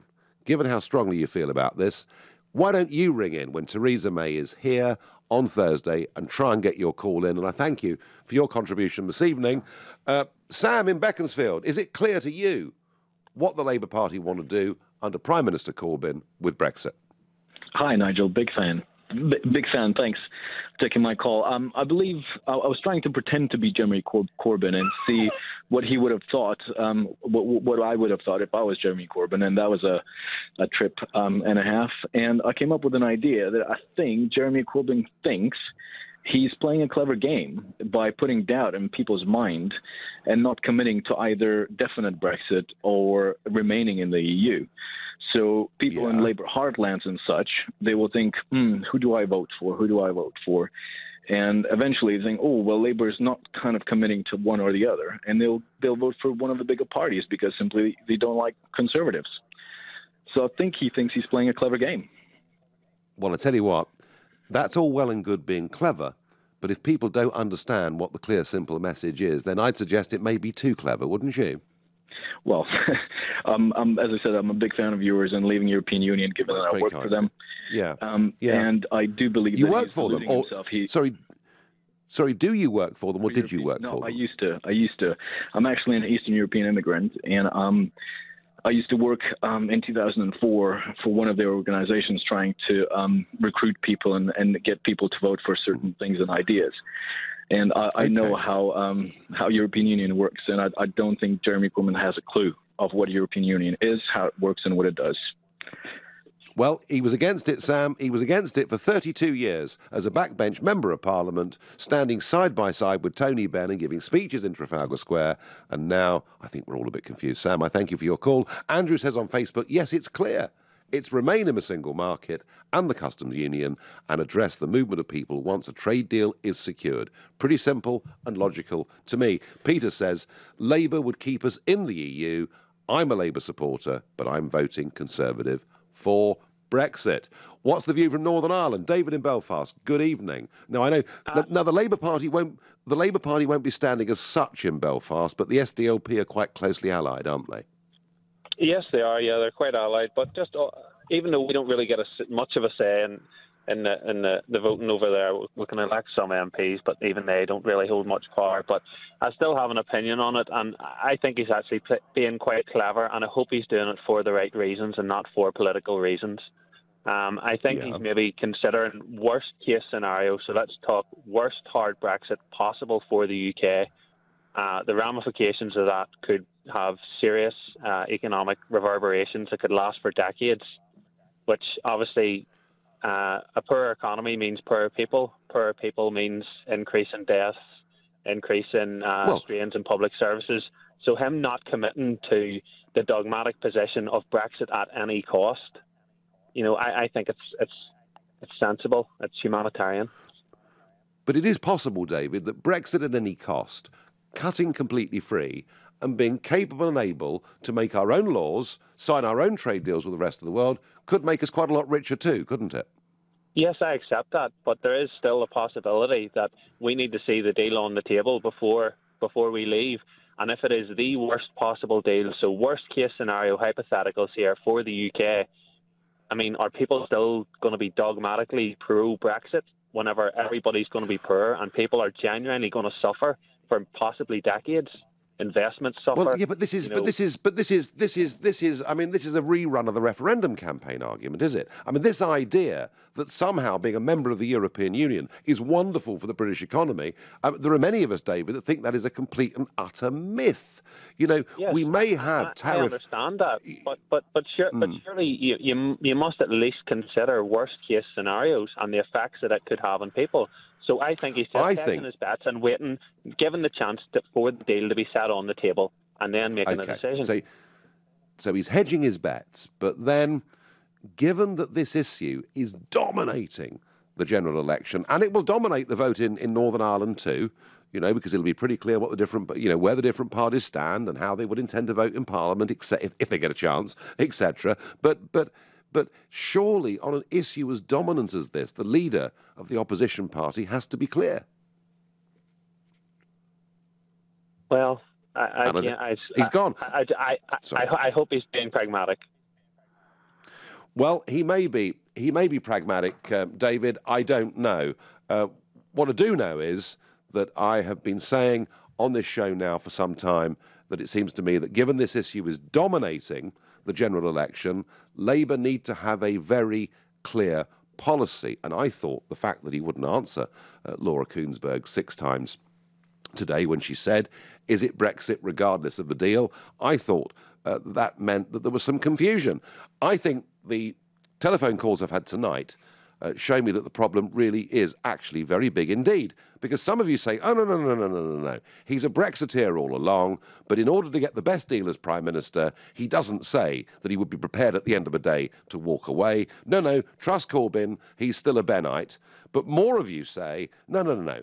What this is really all about is sending a message to the European Union to offer May, if she wins, a rotten deal, and that Labour would then support us staying in the single market and the customs union. And even if he becomes Prime Minister, Labour want us to stay in the single market and the customs union.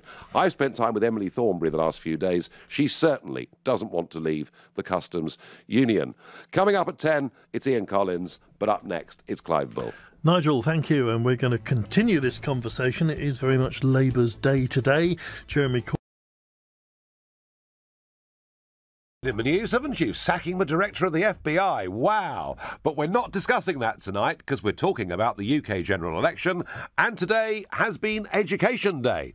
And Labour trying to get on the front foot in this campaign, pledging to spend an extra £20 billion on education over the course of the next few years. The Liberal Democrats pledging an extra £7 billion, and the Conservatives saying spending is at record levels, but we can't go on spending money like this, and we're going to have to make some savings over the course of the next few years.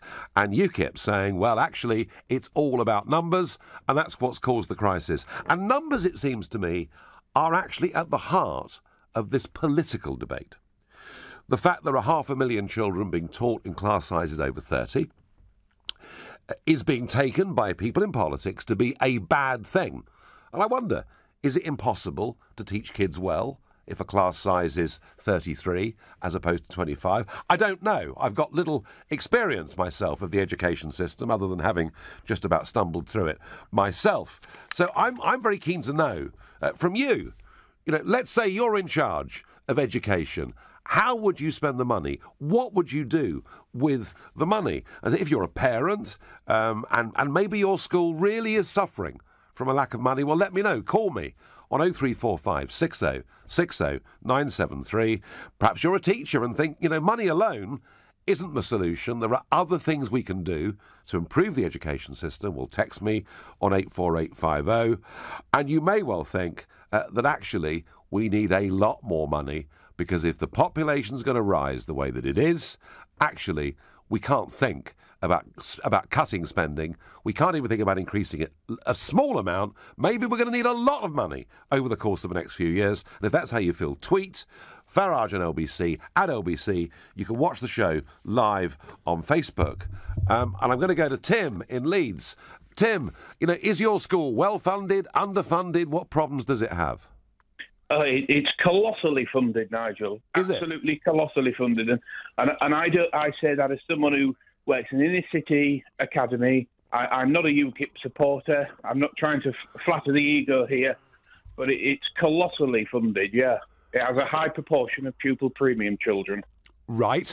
And so, as far as you're concerned, from what you can see of the education system, cash isn't the problem. Are there other problems that you can see within the system?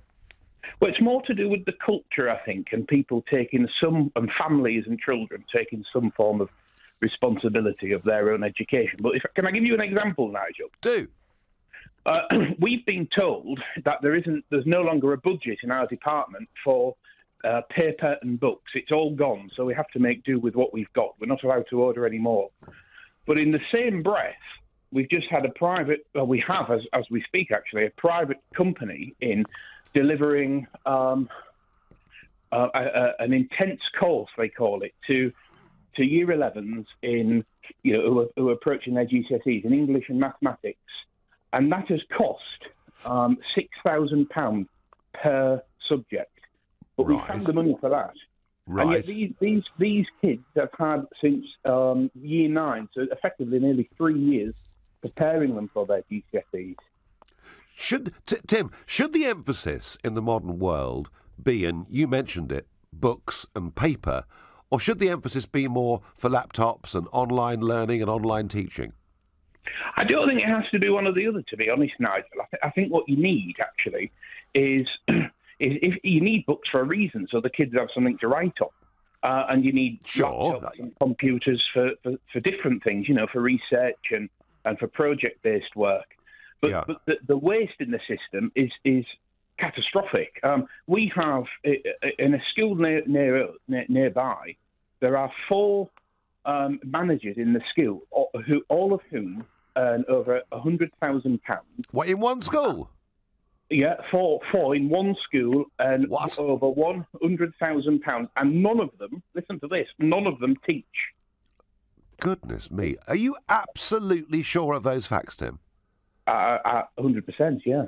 Wow. Yeah, it's well noted, actually. Wow, that is unbelievable, because I've heard similar criticisms of the National Health Service, which is you increase the budget, but actually such a huge chunk of it gets swallowed up in management as opposed to healthcare, and you're kind of saying that from what you can see in your part of Yorkshire, there's something like this happening within the education system.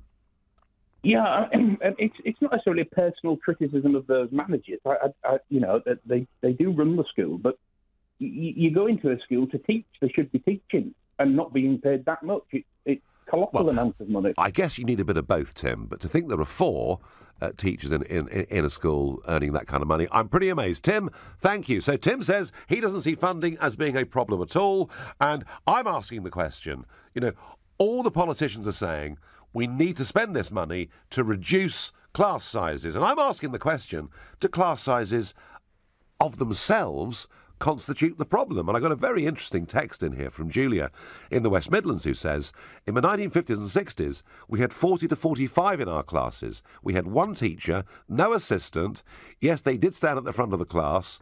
We sat in rows facing them, and we had stronger, better teachers. Well, that's obviously quite subjective, but Julia makes the point that actually people got a very good education in class sizes, perhaps bigger than some of the ones we have today. I don't know. Judy in Brentwood, you're in charge of the education budget. Do you need more money? How would you spend it? No, I don't need more money. I just need some sense. Right. There were 53 in my class. 53? There were 53 and everybody behaved. We had one child who was slightly backward. He did not have an extra person in there and he did very well. I have recently helped, or a while ago, in 2 schools. Do you know you cannot speak to a child and rebuke him in any way? They are climbing on the ceiling some of the time and the whole class is taken out while somebody, the headmistress, got down on her knees and said to this child, "What made you want to hit that child?"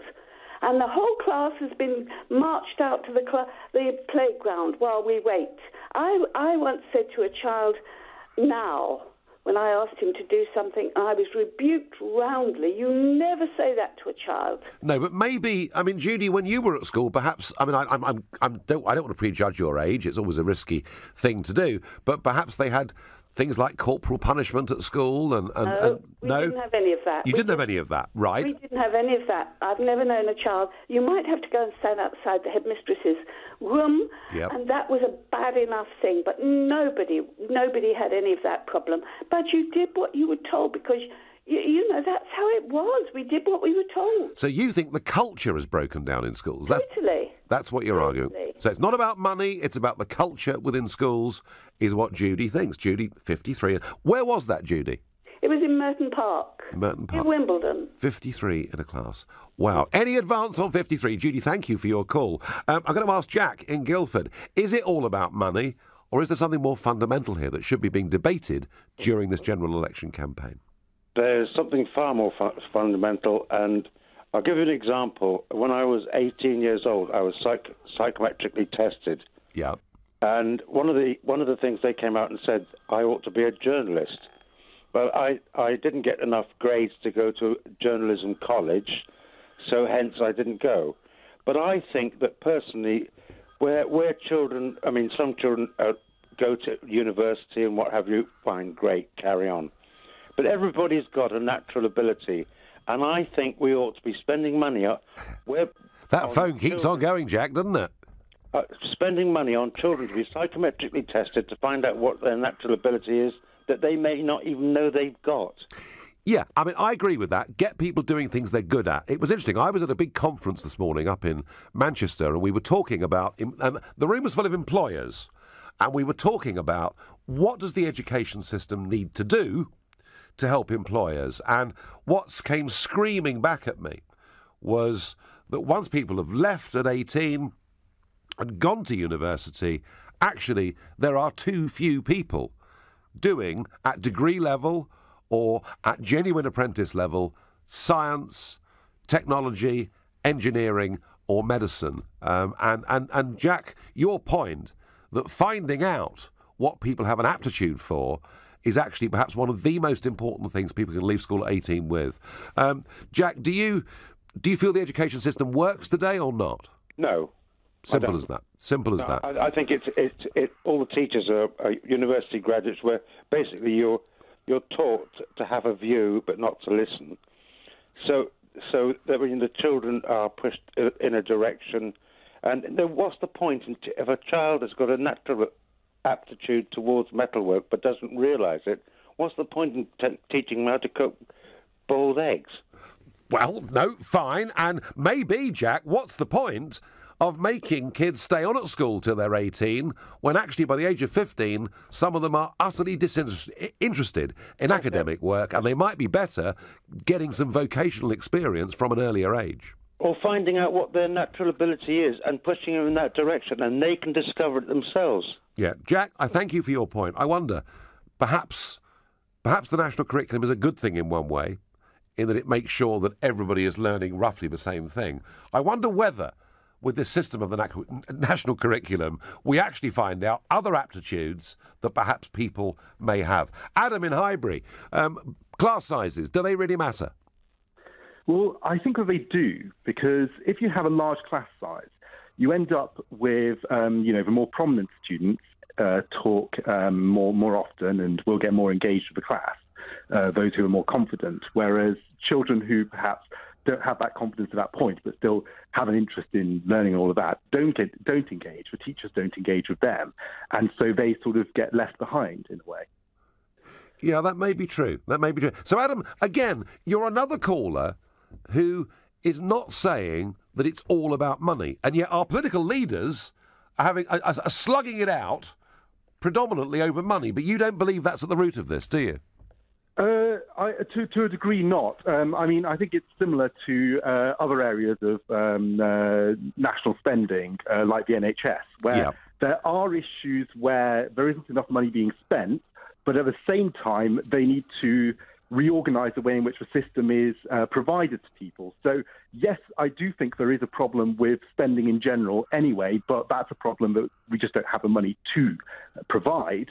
However, we also need to look at how we provide these services in any case. I mean, one thing, for instance, is the provision of grammar schools, where, again, you are able then to reach pupils who have an aptitude for the academic subjects, and therefore you can divide it that way without necessarily needing to spend more. You just need, a blackboard and a teacher or whatever.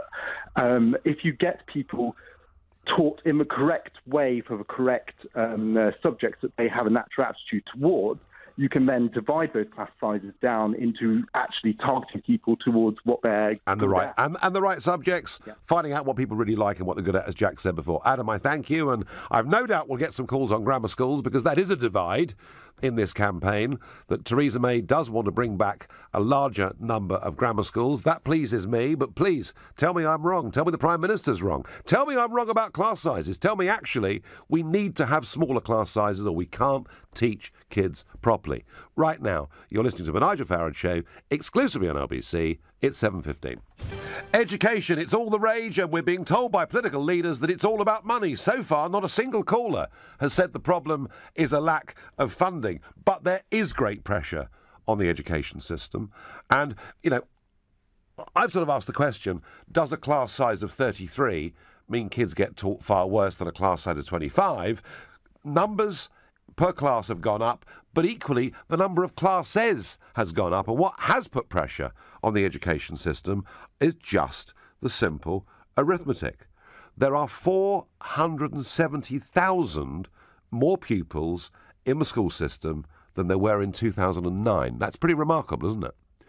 And the projection is that we're going to need to actually provide an extra 750,000 school places by 2025.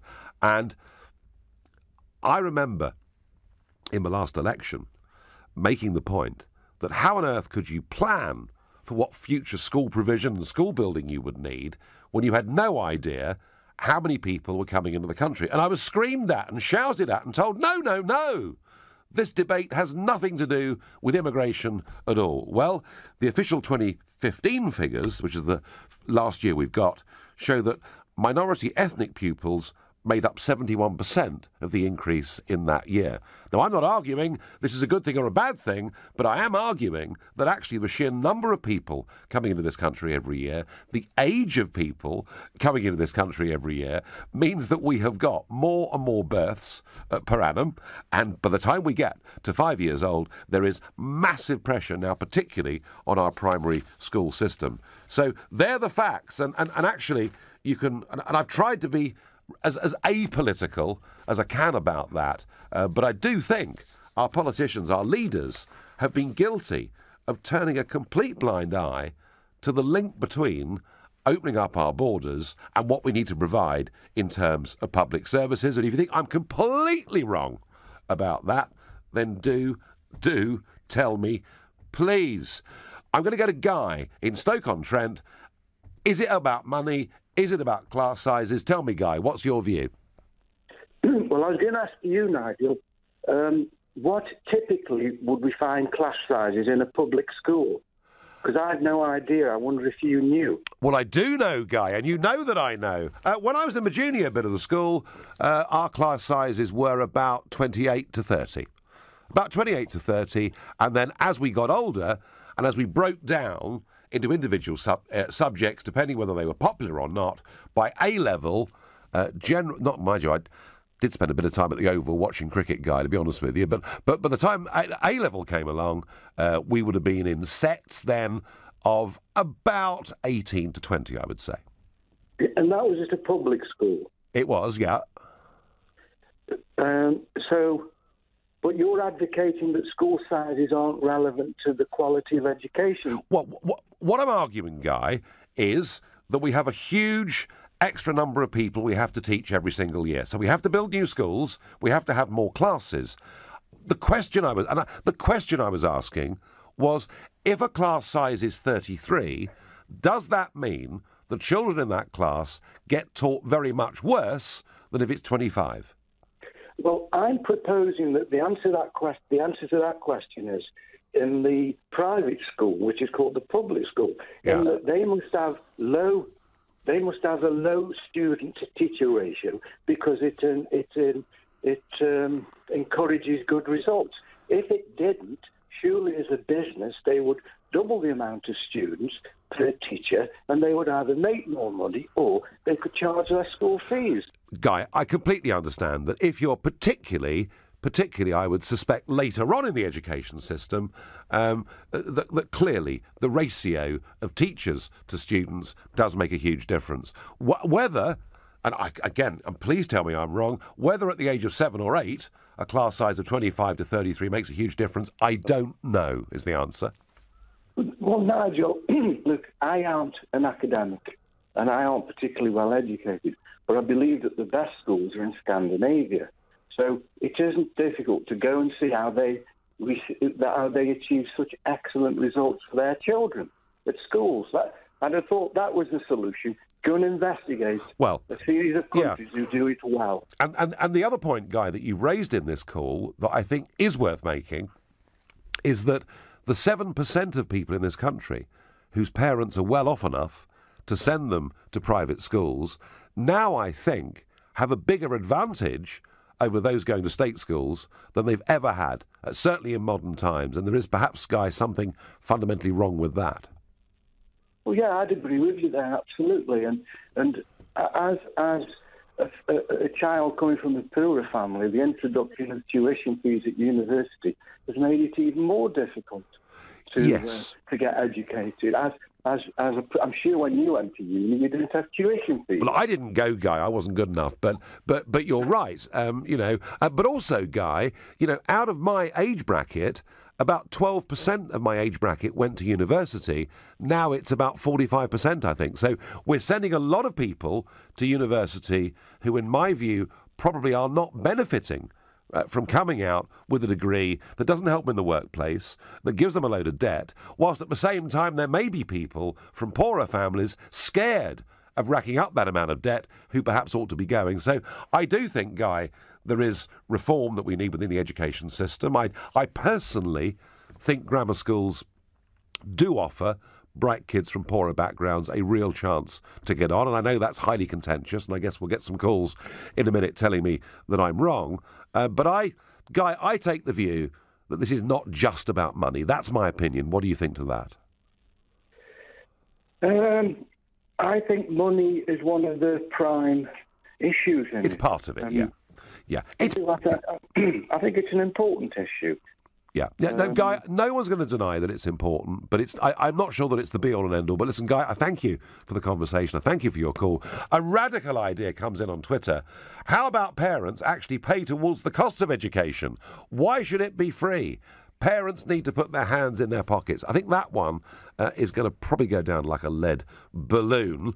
I remember large auditoriums of students, and that was accepted. It's not the class size that matters, it's the attitude of the kids and the teachers. Nigel, we need teachers who can actually teach at an academic level, at all levels. Root out the politically motivated mentors. There was a Pink Floyd song about that, wasn't there? I seem to remember. Ken in Enfield. Is it all about money? Is it about class sizes? Or actually, given the population increase, are we going to need to spend a lot more money over the next few years? I'm 19 next birthday. 90? And when I left school at 14, I went to evening classes for 20 years.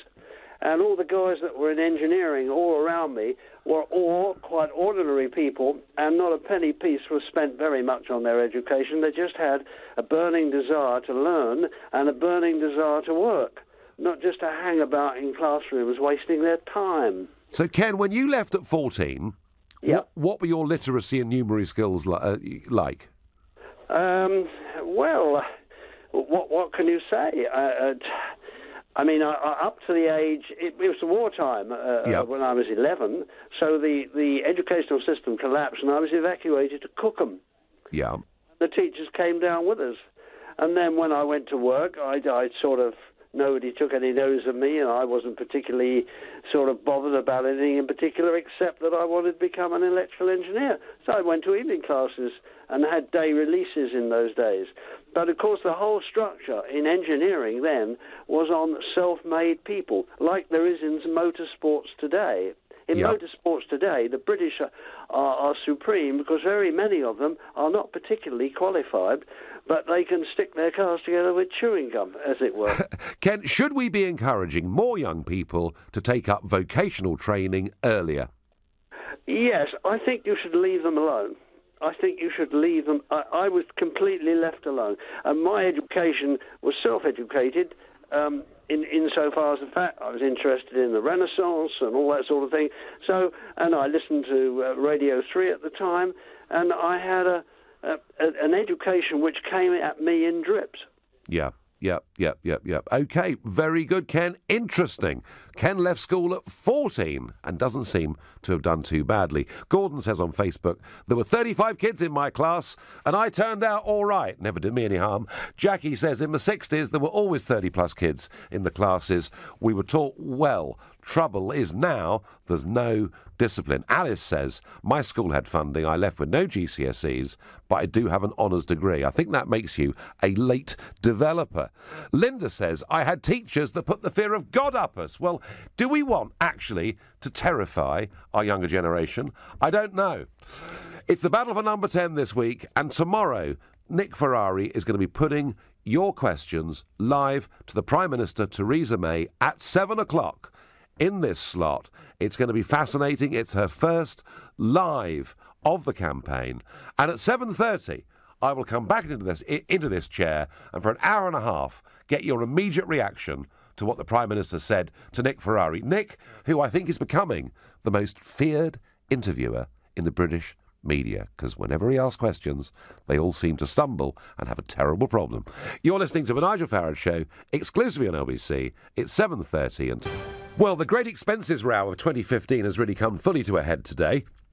As you may remember, there was a big battle bus stuffed full of activists that would tour around the country for the Conservative Party, going to their target seats, and by all account, after a hard day's campaigning, they'd have a hard night's partying. The question was, if they were turning up in constituencies to canvass and campaign for individual men and women for the Conservative Party, that should have been added to the expenses of the constituency campaign as opposed to the national campaign. Yeah, I know it's a bit technical, but there is something called the law. Anyway, today, the Crown Prosecution Service have said that no Conservative politicians will face criminal charges following investigations into how the spending was recorded. The CPS say there is not enough evidence to prove dishonesty. The Conservative Party says it proves their candidates did nothing wrong, and the Prime Minister did her best today to try to draw a line under it.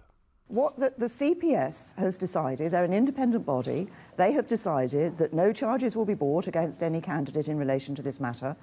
Candidates did nothing wrong. This is very important. I repeat that. I've said it now several times. Candidates did nothing wrong. Well, the Lib Dems' Tim Farron was, to say mildly, rather disappointed. It's a shame, in one sense, that it would appear there's a cloud hanging over British politics, indeed this election, that seems to indicate that those with the most money and the biggest war chests are given an advantage rather than those who have the best arguments. And Jeremy Corbyn says he was surprised at the decision. The CPS is independent, the Electoral Commission is independent, and I think you have to accept that because politicians should not be interfering with the judicial process. That's why we have a separation of powers between the judiciary and the political systems. So I'm making no further comments on it. I've been worried about spending and conduct, not just in general elections, but in by-elections, actually for many, many years now. It seemed that the law simply wasn't being applied properly. In this case, was today a total whitewash? Well, the party did get fined previously by the Electoral Commission, so I would say at least something has been done, at least a marker of some kind has been put down. Now, I said no Conservative politicians will face charges. There is one exception to today's announcement, and there is a delay, and it's on a Kent constituency. And guess who stood there in the 2015 general election? Yes, it was me. And as yet, we have no decision as to whether they're going to press or not. I was aggrieved personally back in 2015 by the way the whole thing operated.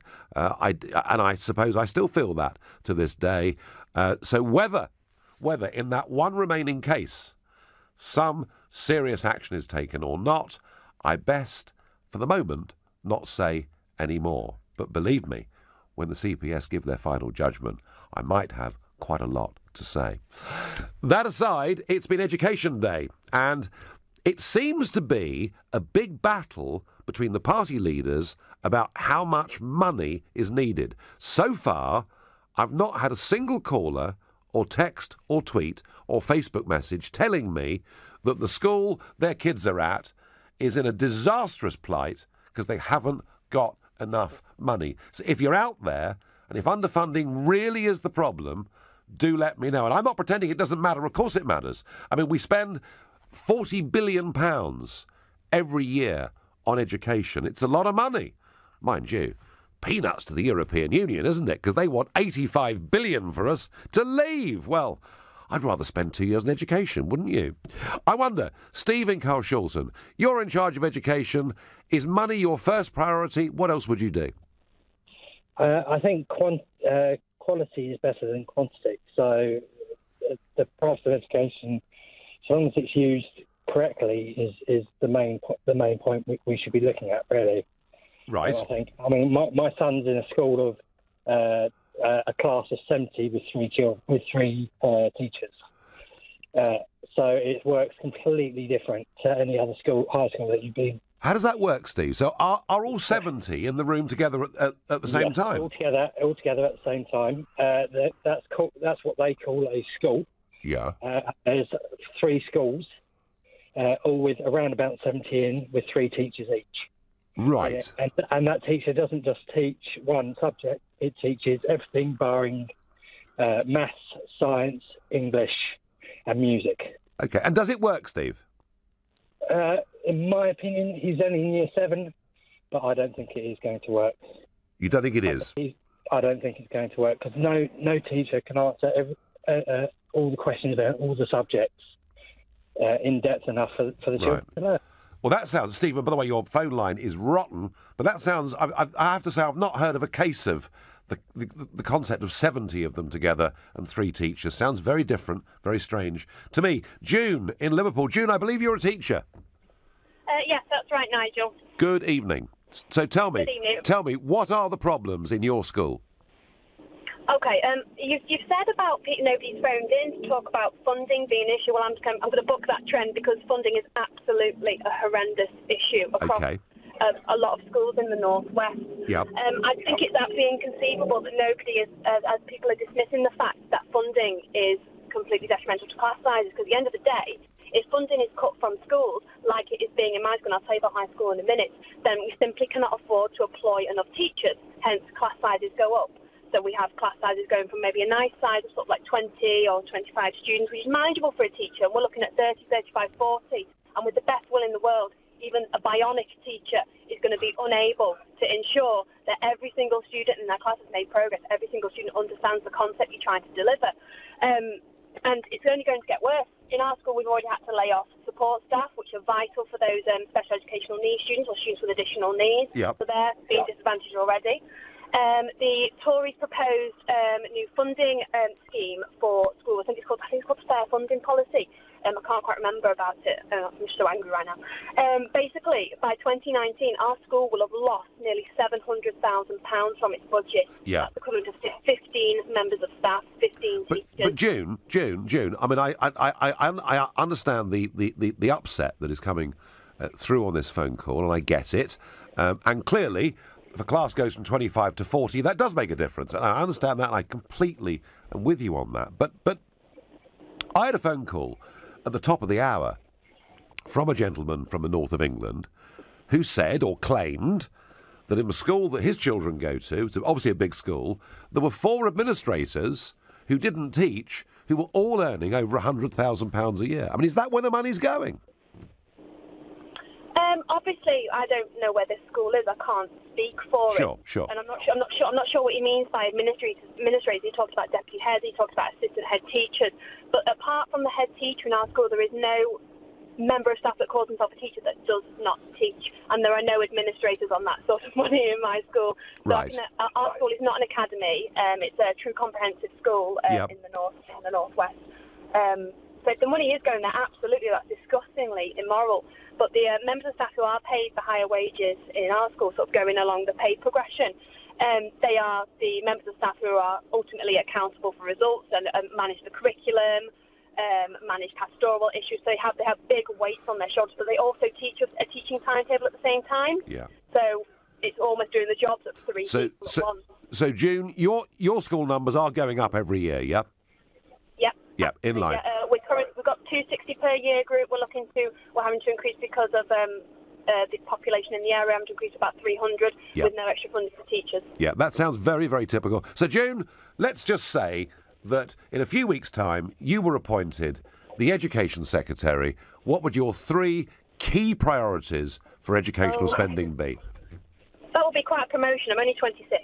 Well, you never know if if you're good enough, you're old enough,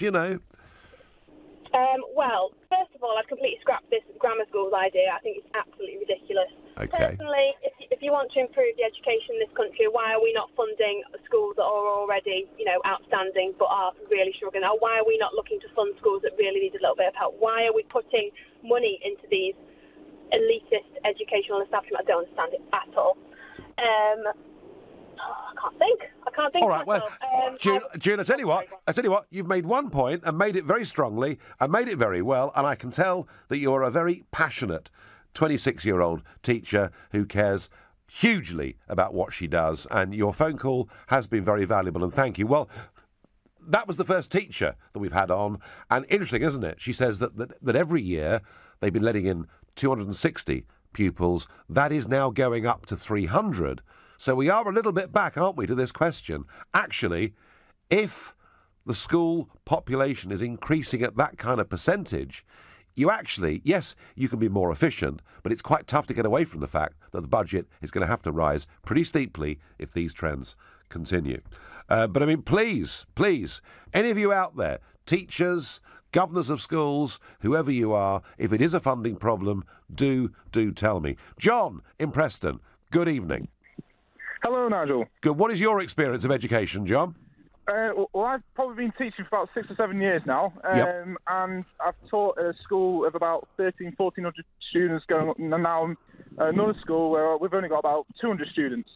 But straight away, I'll say the difference I've seen over the 6 years that with this class sizes changing, you know, I say come from a big school, getting around, say, 33 students in an hour, you just can't do it. You can't intervene with the students, you can't help them, you can't mark the books, you can't give them feedback. And obviously with Ofsted and the rigorous kind of changes that have happened, you know, you could argue that actually you're a failing teacher because you can't get around all the students. But the new school that I'm at now, I've got classes ranging from about 8 students going up to 25. Why is that, John? And are you in the middle of sort of some mountainous district where no one lives, or you know what? Well, currently I am actually in the Ribble Valley, but I actually teach in what's called a studio school. So we have we stereotypically have small class sizes, but it basically aims at students basically getting ready for the workplace. So we actually do have longer hours. And we teach subjects that basically are based towards business rather than your theoretical subjects. Okay, so what you're saying, John, is that your teaching is more vocational, yeah? To a degree, yes. But it's the big thing for us, it's the class sizes. And I know this is what obviously you're going on about. And I say, Of come from a school of, like 33 students in a class. Yeah. And you can't get around them, you can't teach them. So what's the right number, John? Sorry? What is the right number? Well, for my very small 6 years of experience, probably say about 20 is incredible. Okay, all right, John, thank you very much for your obviously very unique school that John is teaching in. You're listening to the Nigel Farage Show, exclusively on LBC. It's 7:45. As soon as you just start discussing education, you get a whole mass of separate arguments going on at the same time. The politicians, the leaders are talking about money. Most of the callers and texters and tweeters are not talking about money. They're mostly talking about the culture within schools. They're talking about discipline within schools. But interesting, isn't it, that it's the teacher or the teachers that ring up who say, actually, funding does matter. We're being asked to teach more and more children in our school every year on a budget that simply isn't working. And how can you teach 35 or 40 kids in a class when actually the last suggestion was that nearer 20 might be the right number? Derek on Facebook says an MP should spend a week in a poor-performing school and see what's happening. Derek, for goodness sake, we do not want our politicians going out in the real world and understanding what's going on. No, I agree with you totally. Ben says, wouldn't teachers manage better if we sent all trainee teachers to do 2 years national service in the military so that they get some real-world experience and learn a bit more about discipline? That's exactly what my grandfather would have said, I have to say. He really would. I don't hear the national service argument very often, but actually there are people out there who think it might be a good for society. Goodness knows, though, how we'd ever afford it.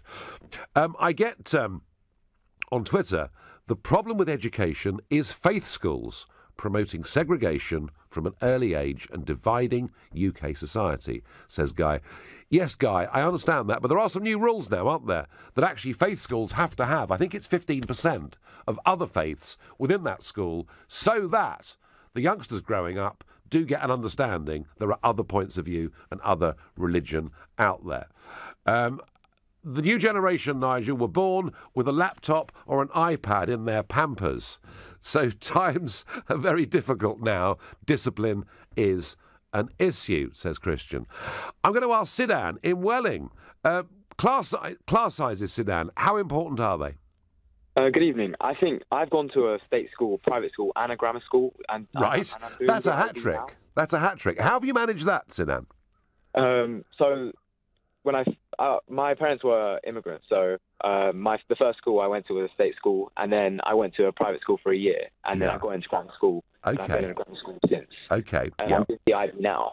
And I think the class sizes in each type of school are hugely different, and specifically in my grammar school, the size of the year has gone up from 150 to 327 this year. Wow. And I think that's quite a big leap. Wow. And regardless of the class size, I don't think they matter that much, and I think it's down to the students and the quality of teaching. So, typically at your grammar school, and we're not going to highlight which one it is, but at your grammar school, what would the average class size be? Because I'm in sixth form now, it really depends on the subject I'm doing. That's different. But up to GCSE, what would the class size be? 25. 25. Okay, and you felt, as a student, that was a perfectly workable, sensible number? Definitely. I think the teachers sometimes overestimate the work they actually need to do. But regardless, I think a motivated student can always do well in their life. I think it's what they really want to do. And I've been on a Chinese exchange, and in that I saw what a school was there. Yes. And they had 50 students in a class, and that was very, very weird to me. And educationally, they're beginning to conquer the world, aren't they? Yeah, exactly. And that, I don't think it makes sense to what you would normally think would happen. Right. So I think the problem really lies in the quality of teaching. I'm not saying that there's bad quality of teaching, but to actually improve education, you can't really control the type of child you have. The thing you can control as a government is the type of teachers you have and the quality of teachers you have. No, but in order to do that. But the thing is, Sedan, you have done GCSE, you're doing A-level at a grammar school, you obviously are well equipped to deal with academic study, and you're with people who are in the same bracket. So actually, they're all motivated, they all quite enjoy, in a sense, being at school. And I think maybe the problem is there are quite a lot of people who, at the age of 15 or 16, recognise, do you know what, I'm no blooming good at this. And that's when you start to get, that's when you start to get a problem with discipline, a problem with truancy, and I just keep coming back to this. I do understand that money is important. Sit down, and thank you very much for your call.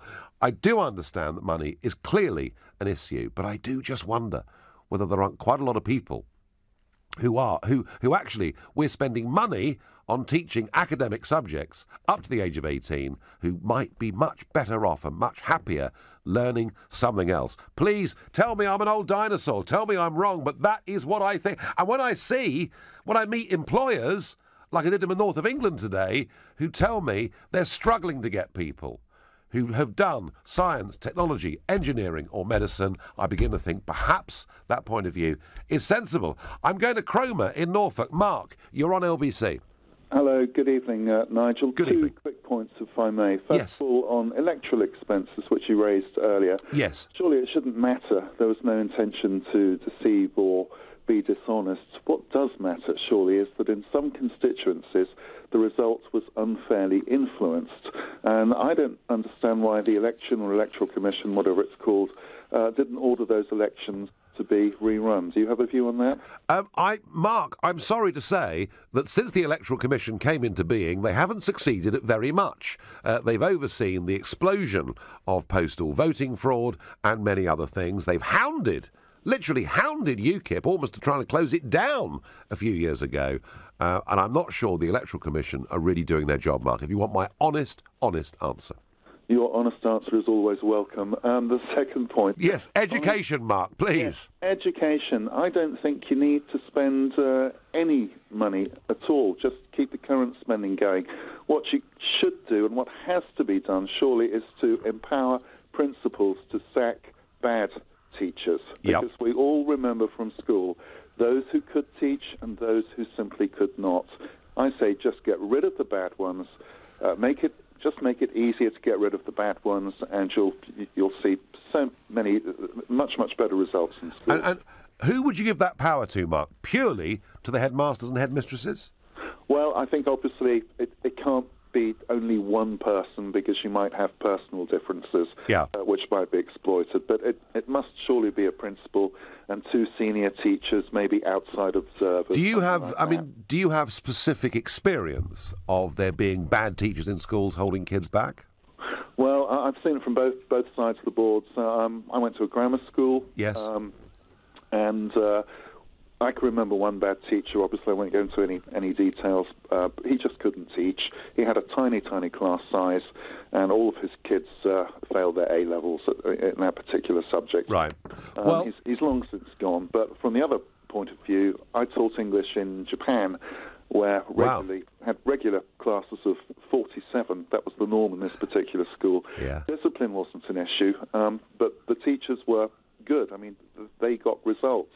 And it was a private school, and bad teachers simply weren't tolerated. Interesting. Mark, very interesting. There's good and bad in all walks of life, and in any job, any profession, if people are failing, there needs to be some mechanism of getting rid of them. Interesting, isn't it? We've had feedback now from China and from Mark, who taught in Japan, class sizes of 50 in parts of the Far East, and yet producing amazing, really quite amazing academic results. Peter, you're the last from Wandsworth. You're the last caller of the night. You've got 40 seconds to make your point.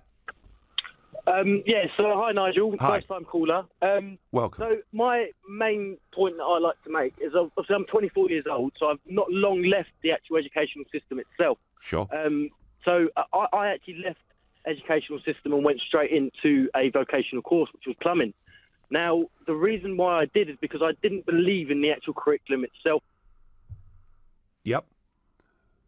Now, the only way I can really explain that is that you can always get a monkey to climb a tree, and you can always teach a monkey to climb a tree. But if you stick a fish in front of that tree, it's never going to be able to climb that tree no matter how hard you teach it. Right. And that's a fact. Now, it can be taken in the same response to, if you like, a human being.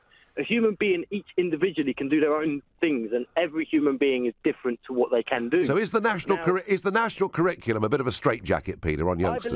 I believe the national curriculum itself is the only thing. I mean, there hasn't really been no curriculum change inside the scheme itself for the last 40 years. So for the last 40 years, we've been stuck on a very rigid scheme. Peter, I'm going to have to let you go, Peter. You've made your point beautifully and with a wonderful example about fish and trees. I shan't forget it. Peter's point that we're all different, and maybe the national curriculum is a straitjacket. Very interesting. Most of you thought there was a lot more to this than just simply money. My final thought on it is, if population trends continue as they are, whilst there will need to be reform in schools and many of the things people have argued for, unavoidably, I'm afraid it's going to need a lot more money, as are all our public services. Our population is rising by 500,000 every single year. Well, you've been listening to the Nigel Farage Show here on LBC. I'm back tomorrow at 7:30, because at 7 o'clock, Nick Ferrari will be here interviewing the Prime Minister live. I'll be looking for your reactions. Coming up at 10, it's Ian Collins, but up next, it's Clive Bull. Nigel, thank you. So senior politicians today from right across the political spectrum have signed an open letter to Jeremy Corbyn and Theresa May calling for a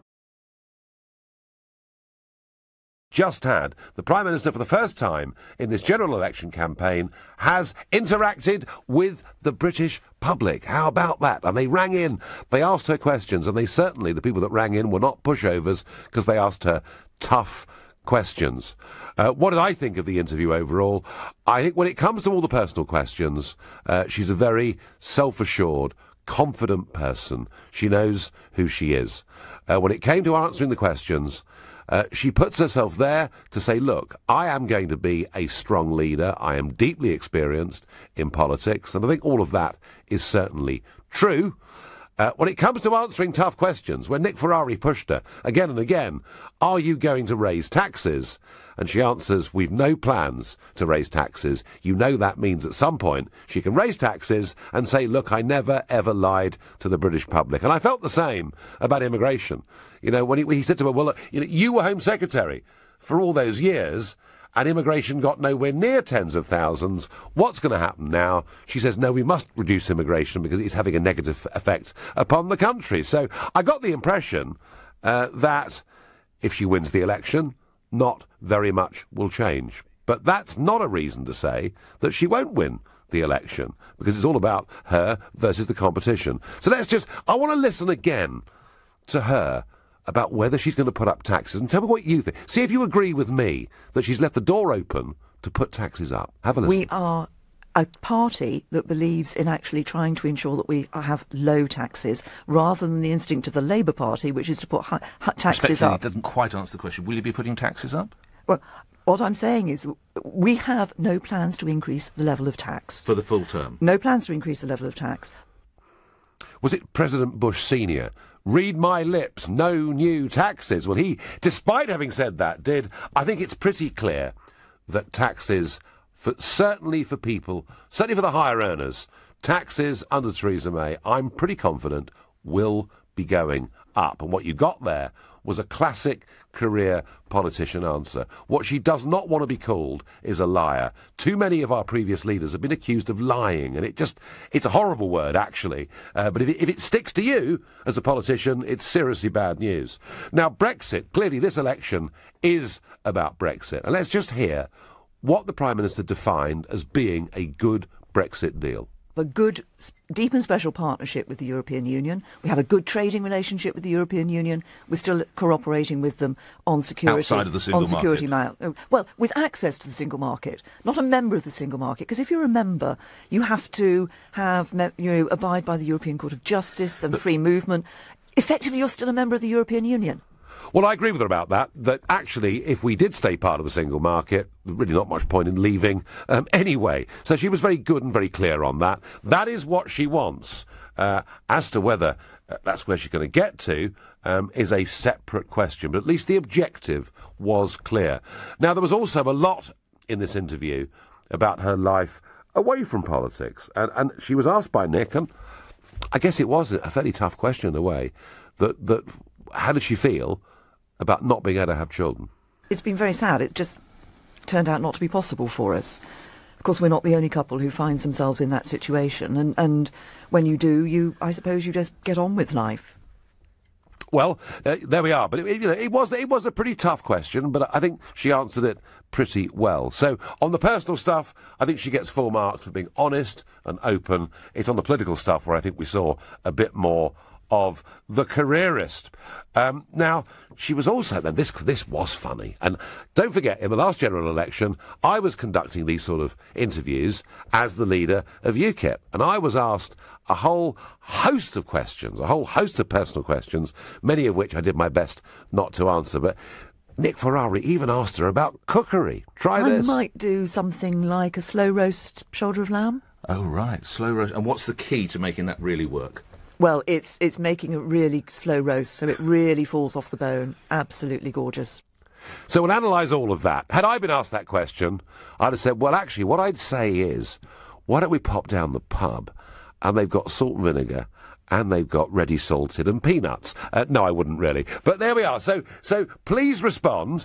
Call us on 0345 6060973. Text us at 84850. Tweet us at LBC using the hashtag Farage and LBC. And we are up live on Facebook now, too, on LBC's page. So let us know what you think on any of those issues. Alan in Fleet, what did you make of the interview? Good, bad, indifferent?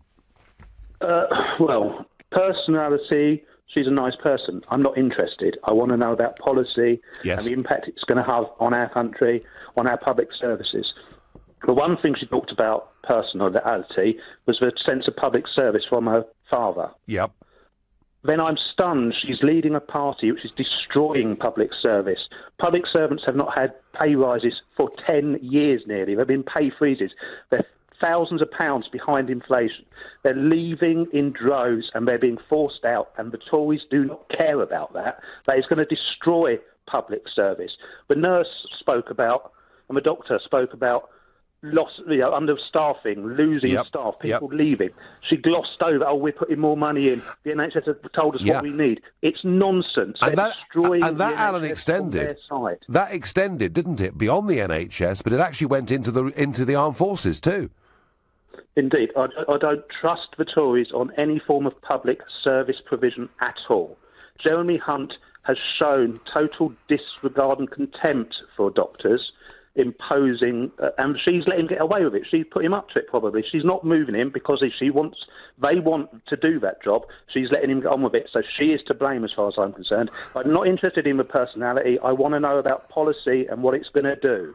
And the first half of that interview was ultimately a waste when we could have been challenging her about what her party will do to this country. Alan, I do understand that, but I repeat the point that British general elections, even though it's one member under first past the post per constituency to form a parliament, I'm afraid that they've become presidential. And because of that, it increasingly is about the personalities. And that, I think, is the reason that Nick asked those questions in the first part of the interview. When it comes to public services, I mean, clearly morale is bad in the armed forces. It's bad in the National Health Service. And last night we were debating education, and some indication from teachers that it's not very good in the education system either. Where do you think, Alan, the Tories get this wrong, or what is it Theresa May is missing? Is it about money, or is it something more fundamental? I think it's a fundamental concept. They do not want a big state. They want a little state. They want as few ties to the public service as possible. They want to push everyone out into the private sector, and that's not workable. And the bit you talked about tax, I don't think it's only going to be a change of tax on high earners. I think they're going to get off lightly in comparison. They're going to attack tax on VAT, which is going to impact on the lowest paid most, and they'll up national insurance, which will impact on all the low paid. Well, I think VAT... That's where it's going to hit. VAT they're going to keep, I think, where it is. But I sense, Alan, that the door is open for tax increases, possibly for quite a lot of us. Alan, thank you. Alan, completely unconvinced by what she said in response to disgruntled public sector workers from both the military and the National Health Service. I get on Twitter, what's wrong with you lot? She did well. She answered the questions she was asked about. Grow up, says Noah on Twitter. Why go to all the fuss? A way to a man's heart is through his stomach. Quarter pound a meal twice, says the dap. I quite like that. Actually, Nick's question was, if Donald Trump was coming round for dinner, what would you cook him? And I do happen to know that Trump likes quarter pounders and KFCs and all that kind of thing. So actually, why waste all your time? Because he'd probably prefer to have that. What exactly was that? Pointless and way too easy on a leader who has caused so much suffering, says Jackie. Well, these are all points of view. But I think on policy, Jackie, and you may say, you know, the personal bit wasn't necessary. But on policy, she was asked some tough questions, and she was asked them more than once on several occasions. And sometimes with an interview, you know, it isn't just because the interviewer screams and shouts that it makes it a tough interview. You know, by asking a question gently, in some ways, you know, how you answer that, perhaps people listen to it really rather more. With some interviewers in this game, and again I'm speaking from deep, long experience, with some interviewers in this game, it becomes more of a gladiatorial joust. Actually, it becomes more about the personality of the interviewer and the interviewee than it does on the answers that are being given by the interviewee. And I don't think Nick fell into that trap for one little moment. Fed up of hearing about how she slow roasts. Maybe she should work on a trade deal first, says Alfie. So we're getting a lot of different reaction in here. George in Stratford-upon-Avon. Put us all right. Put us all right. Was it a good interview? Was it a bad interview? Come on, solve it for me. I thought, first of all, I'm a big admirer of yourself, and I think if it wasn't you, you'd be in the Tories, right? Don't know what you were in when you were in the city, but you probably didn't vote Labour. I thought it was excellent. I've been a Conservative voter since Harold Macmillan, and I firmly believe, never voted anything else, not even when Wilson was in or... So that was 1958. 8, right? So you weren't around then, Nigel, were you? So no, George, I wasn't not that far away, but I was. So you are of pensionable age, George. Would that be right? I am. Yes, yep. I'm the old 70, the 70. Yeah. Yep. But, I used to drive a cab in London. I picked you up a couple of times before you were famous. Oh gosh, did you really? Yeah. You gave me a tip. Thank goodness for You that. would, because you're British through and through, aren't you? Well, But getting back was to I her, was I think well behaved, George? Yeah, you weren't intoxicated or anything like that. Well, No, that's you were good. very unusual. No. And I think if you had her around, she'd come and she'd have a gin and tonic, I think. Right. But on a serious note, I think she's. Listen, you know yourself. You've been in politics a long time and worked in the city. That prime ministers have a short lifespan. Thatcher probably had, first year like Blair, first year pretty good. Then the Falklands saved her, and then it all kind of goes wrong. So at some point, she'll win the election by a landslide. I feel that the public would get disillusioned. I mean, I can't remember anyone since all those prime ministers really she always get criticism, don't they? But I think because in a positive way, she couldn't have children. But how many prime ministers have been in number 10 without Ted Heath? I can't remember another one. So in a roundabout way, she will devote all her time to the politics. No, I get that, George. I get that, Yeah. George. And I also get you can't lead forever without a degree of disillusionment. I'll make one prediction, George. If David Cameron is right, and if what he told that voter on the streets of Nantwich is right, and I have half a feeling that it might be, that the reason she's calling this election is to get a thumping majority so that her hardline Eurosceptics can't hold her to ransom over a Brexit deal, which now means she can make big concessions over the course of the next couple of years. That, George, I think is when you will get public disenchantment, because I really do believe that Brexit voters that vote for Mrs May in this election, listening to what she's saying, will want her to deliver the full Brexit. And if she doesn't do that, George, they'll be upset. George, I thank you, not only for your call, for your kindness, for your views, but for saying nice things about me 25 years ago. Thank goodness for that. There's an awful lot that wouldn't do that. Right now, you're listening to The Nigel Farage Show, exclusively on LBC. It's 7:15.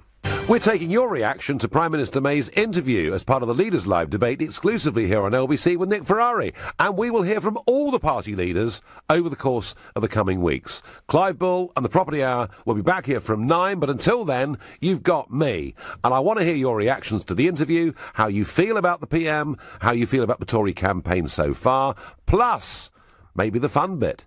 You can ring up and challenge, criticise, condemn anything I've had to say on this subject.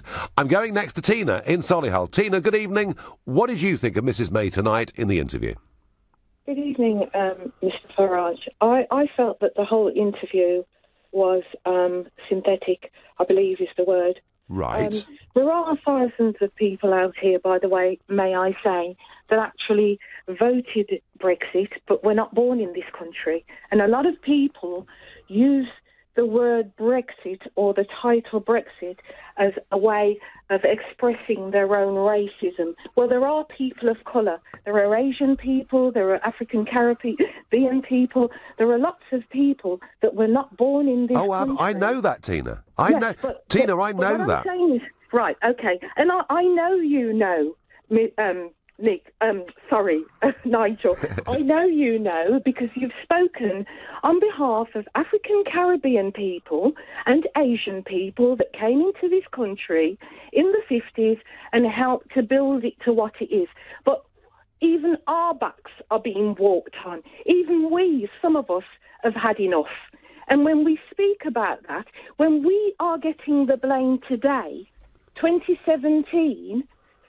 for people not having houses. Ah, right, okay. We're getting my generation. I'm in my 40s. Yep. My parents' generation, even my daughter is experiencing racism because of the new influx of immigrants that have come here and walked on my parents' back. I'm afraid, Tina... Nobody's recognised that. Yeah, no, and that's what I'm angry about. Tina, I understand that completely. I mean, look, we, from 1950 until nearly the year 2000, had net migration into this country running at an average of about 30,000 people a year. For all those decades, it ran at about 30,000 a year. It is now running at 10 times that number, and quite possibly, Tina, with illegal immigrants and trafficking, it's quite a lot higher than that. And I think you're right. I think the fact that it's got out of control has actually led to a worsening of relations right across our community. Now, our Prime Minister, at least these days, our Prime Minister acknowledges and recognises the fact that it's running at too high a number. The problem is that when she was asked the question by the caller, and when it was followed up by Nick, I mean, Tina, did you believe there was even a chance that she would reduce net migration back to something like 30,000 people a year? No. No, well, nor did I either. Nor did I either. I think it's going to continue to run at very, very high numbers, and I think that is bad for all our communities, Tina. I genuinely do. And to your point about Brexit, yeah, I remember going into Birmingham, going into the centre of Birmingham. There's that big market, isn't there, in the centre of Birmingham, and everything is there, meat and fish and clothes and goodness knows what else. And I remember going into that market, and a very large number of those businessmen and women were foreign-born, but living in the United Kingdom, and they were Brexit to a man and woman. So don't worry, I do completely understand that large numbers of those communities voted Brexit, and large numbers, Tina, of those communities want us, post-Brexit, to re-establish a better relationship with the Commonwealth countries, who are our truest best friends in the world, Tina. Yes, definitely. Definitely. Our MP here in Solihull, yep. I actually because I actually have to experience a lot of racism on a daily basis. There are occasions where Tina, I don't want to go out. Tina, I can't talk about individual constituencies because there is a general election going on. But the fact you've experienced racism in recent years and hadn't in previous years, I think says a lot about government policy, where it's going wrong. And I thank you very much indeed for your call. Jane in Raysbury, did you enjoy the interview, Jane? I did, Nigel. I thought it was very good, actually. Much better than I expected it to be. Go on. I thought it was a real humanising interview, and I really liked the fact that I know some of the callers are saying he went soft on her, but I don't agree with that. I think that I've listened to Nick Farage for many years, and he doesn't go soft on anyone. And I think the difference was that she knew her facts and figures, and that's exactly what I want in a Prime Minister. Isn't that the point, Jane? Had she, when she was asked, how many soldiers are there in the British Army, bumbled and stumbled and given a figure between 10 and a million somewhere, then I think she would have been met with exactly the same degree of derision that other politicians have been who can't answer simple questions. So I would certainly agree with that. Yeah, and rightly so. I think if she'd said there were 11 billion of them, or whatever Diane Abbott is supposed to have said, then it would have been a different story. But I thought it was a really good interview. I didn't think it was soft at all.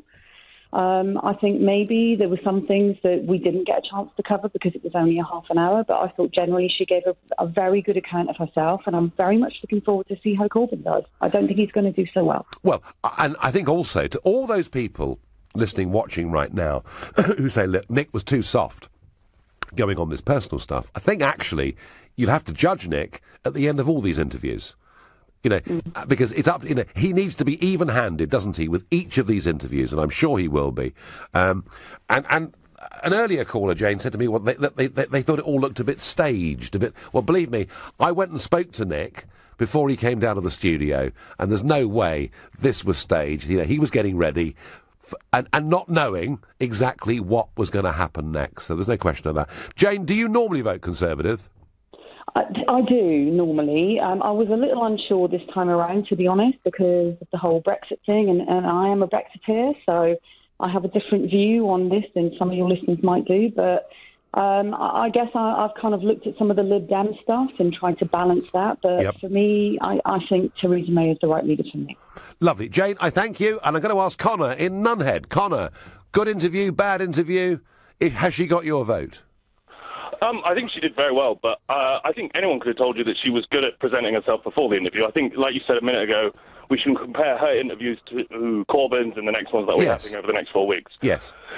The point on has she captured me, I wouldn't say so. I voted Conservative. I'm 23 at the moment. I voted Conservative previously because I thought they were going to fix the surplus of the country. We owed a lot of money, and we still do. We still do.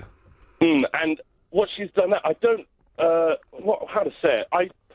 She expects people my age to just fall in line behind her and go, yes, we've got a plan, Corbyn and all that have no idea what they're doing. Just follow us. Mum's the word. But I need to actually know. She hasn't talked about any policy issues that I actually care about. There's a lot of things that I want to talk about, but she just doesn't seem to talk about them. No one does.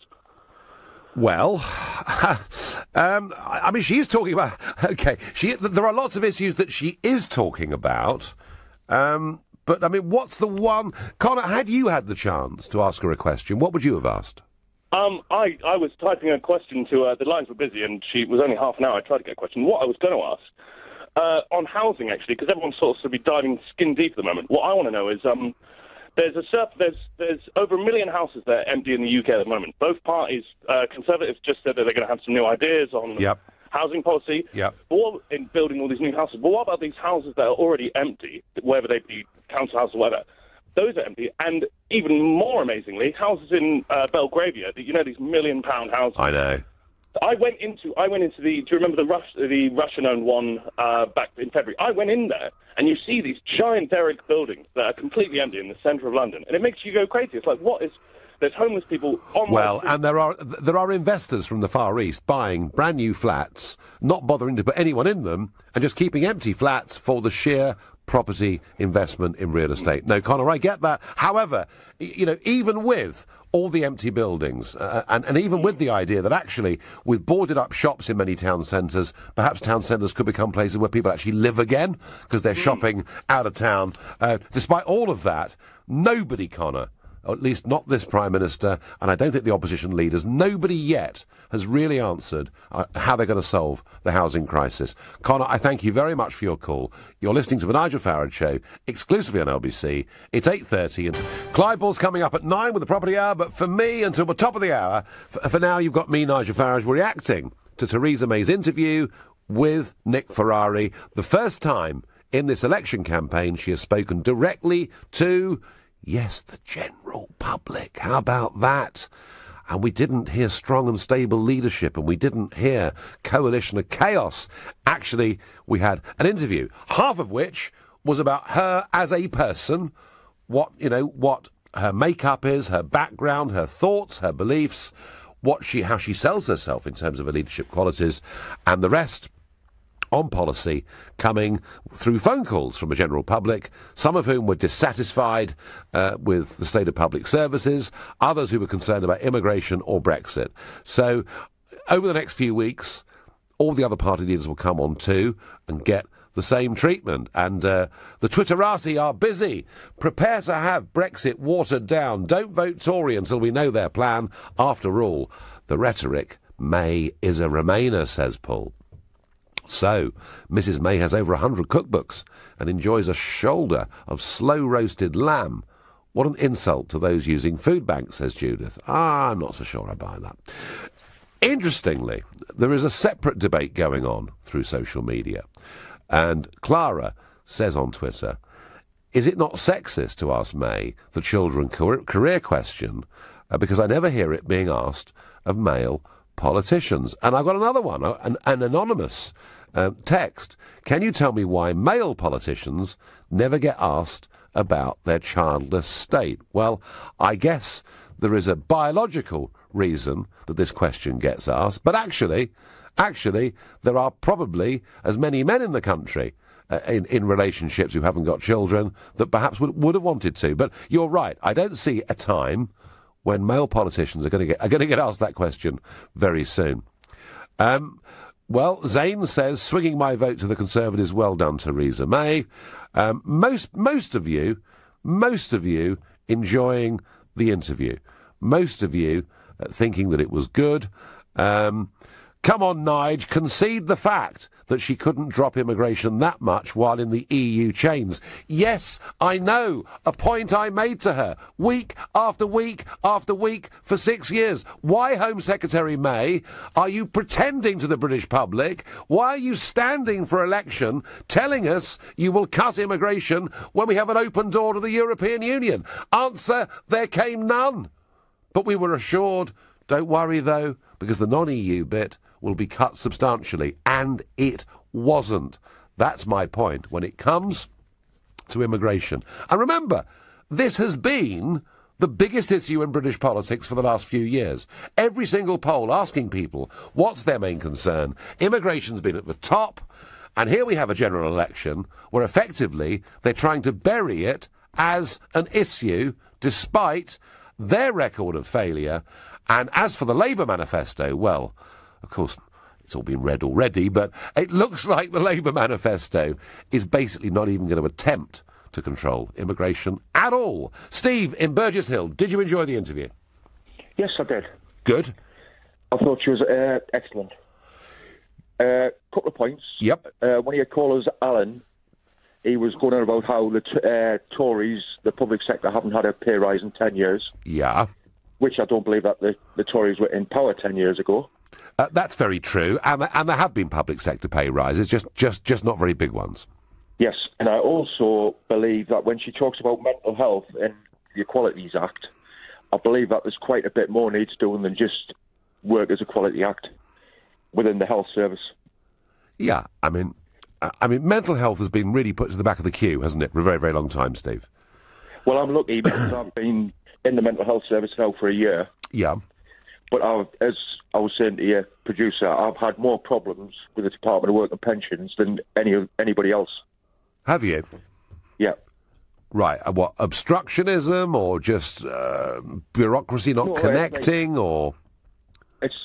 I've got all these medical professionals telling me that I've got complex PTSD. Yeah. I'll never get well from it. Yeah. They're teaching me how to manage it. Yeah. But then you write to the Department of Work and Pensions, fill all the paperwork, and you've got to go for an assessment. Yeah, I've heard this before, that it's not very joined up. But I suppose, frankly, Steve, you could make that point to May or Corbyn or any of the other big leaders, couldn't you? It's not just them. It's in general that mental health needs a bigger stage. Yeah. No, well, do you know something? I think it's getting it, and I think we did a show a few months back purely on mental health, and we got the lady that runs SANE to come in and explain to us how difficult it's been for those campaigning on behalf of mental health. But Steve, I tell you something, it is now being listened to, and I wish you well in terms of the treatment with your condition, and thank you very much indeed for your call. Terry in Blackpool, good, bad or indifferent? Terrible. Right. Awful. In fact, I would say it was an insult to my intelligence, frankly. It really was. I mean, the first part of the interview, in my opinion, was just like to garner sympathy. The point that she's having no kids and losing her parents at an early age. Yeah.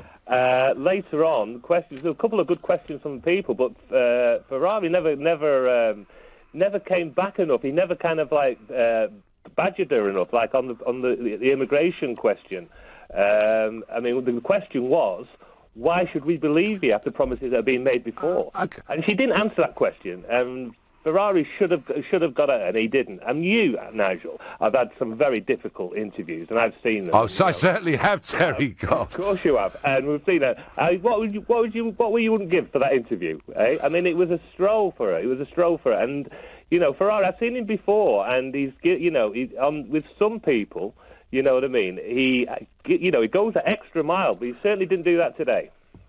Well, yeah. Look, he's taken an approach to this interview that he will replicate with Corbyn and all of the others, Terry. That's the point. He does need to be consistent, and I completely get that, and I totally understand that. But I do think, actually, all right, we had the personal stuff, and you think it was a means of her, getting sympathy. But on immigration, for argument's sake, he did question this. I mean, let's just have a little listen to it. Terry, stay there. Listen. The way that you do this is by ensuring that you're constantly working at this system. What happens with you were Home immigration? Secretary. It's not like you were in charge of Northern Ireland or you're in charge of culture, media and so on. You were the one who could have influenced it, and you just haven't, as the caller suggests. And we did influence it, Nick. We did see net migration coming down. We did make changes. We saw over 900 colleges closed because people were being able to abuse our immigration system and effectively come here to work rather than to study. So, Terry, he did challenge it pretty toughly, didn't he? To a point, he did. But The question was, why should we believe you? And that's what everybody else is asking. Yes. I mean, the promise before, why should we believe you? And he didn't get at that at all. And I've seen him interview people, Diane Abbott and what have you, and quite rightly, put her to the sword. Yeah. Absolutely. And he didn't do that. He didn't do that today. And we had ample opportunity to. And, I don't think he gave 100%. For whatever reason, OK, well, that's a matter of opinion, Terry, of course. And tell me something. Do you believe Theresa May when she says she's going to cut immigration? No. Do you know what, Terry, in Blackpool? Nor do I. And I thank you very much indeed for your call. Amanda in Hereford, what did you think of the interview? Was she good? Hello, Nigel. I think she gave a competent performance. I didn't detect any warmth. In fact, she came over as a bit buttoned up and awkward, I think. At least we didn't get the strong and stable... I know. What a relief, wasn't it? Not to hear that. Oh, we didn't get Coalition of Chaos, and I mean that was the best bit in a way, wasn't it?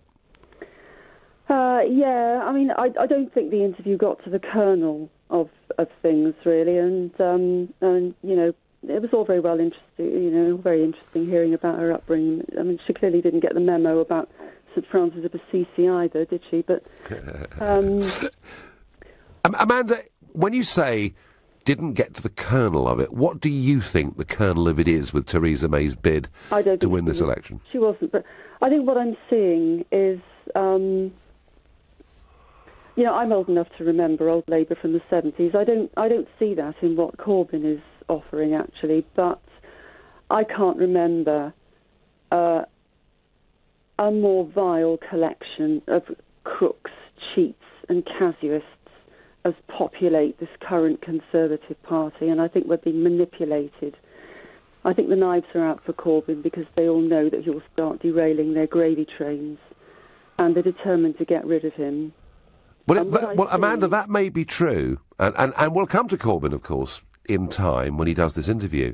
But whether I believe Theresa May and what she says or not, and I'm deeply sceptical. I think she's out of her depth, actually, and I shudder to think what she's going to be like in our negotiations. But Amanda, the point is... promoted beyond her ability. Amanda, the point is this. Whether I agree with her, whether I believe her on tax or immigration or whatever, and I'm pretty sceptical, as I've said tonight, when she's out there, it does, at least to the public, sound like a very clear message. I think the Labour problem, and I won't dwell on it now, but I think the Labour problem, Amanda, is that when Corbyn is asked a question like, are we going to leave the European Union, regardless of the renegotiations, 6 times in a row, he can't answer it. And that, I think, is the nub of where this general election is going at the moment. I think for it to change, Labour have to give some much, much clearer, conciser policy direction. Do you see what I mean? Yeah, I do. I make the point that she hasn't been out there, that they've been keeping her well away from the microphone because they know that Corbyn would just blow her out of the water, and that's why she won't do the debate. I mean, there must have been campaign managers face-palming all over the shop when she made the comment about fox hunting. I mean, we know the Conservative Party is populated by corporate gits who sell their grannies to a glue factory and... Well, Amanda, look, Amanda, I mean, I know you feel very strongly about this, and I've fought a long-running battle against the Conservative Party, but they're not all horrible corporate gits who go out and fox hunt. Amanda, I thank you for the passion that we got there from Hereford. You're listening to the Nigel Farage Show, exclusively on LBC. It's 8:45. You're responding, I'm responding, we're responding to Theresa May's interview live with Nick Ferrari earlier on this evening, when she even took calls from members of the public. And some of you think it was interesting to hear about the fact she hadn't got children, that her parents died when she was young, that she's got 100 cookbooks at home. Others think it was all too soft and they couldn't give a damn. They want to know about policy. When in the last half of the interview you did get, or the last 2/3 really, you did get policy. You got criticism over the state of public services and morale. You've got criticism over the tens of thousands immigration figure, and a big question about tax and whether she will, as Prime Minister, put up tax, answer to which there clearly came none. I get on Twitter. Glad to hear her clarify that we will leave the single market. Not sure if I trust the Tories to carry out a full Brexit, says Chloe. Well, Chloe, see what David Cameron said today. David Cameron, who clearly can't resist now being back in the front line, out campaigning on the streets of Nantwich, and says, yes, yes, yes, of course, we had to have the election. It's vitally important she has a big majority so that those that want extreme Brexit within our own party get watered down. So there you are.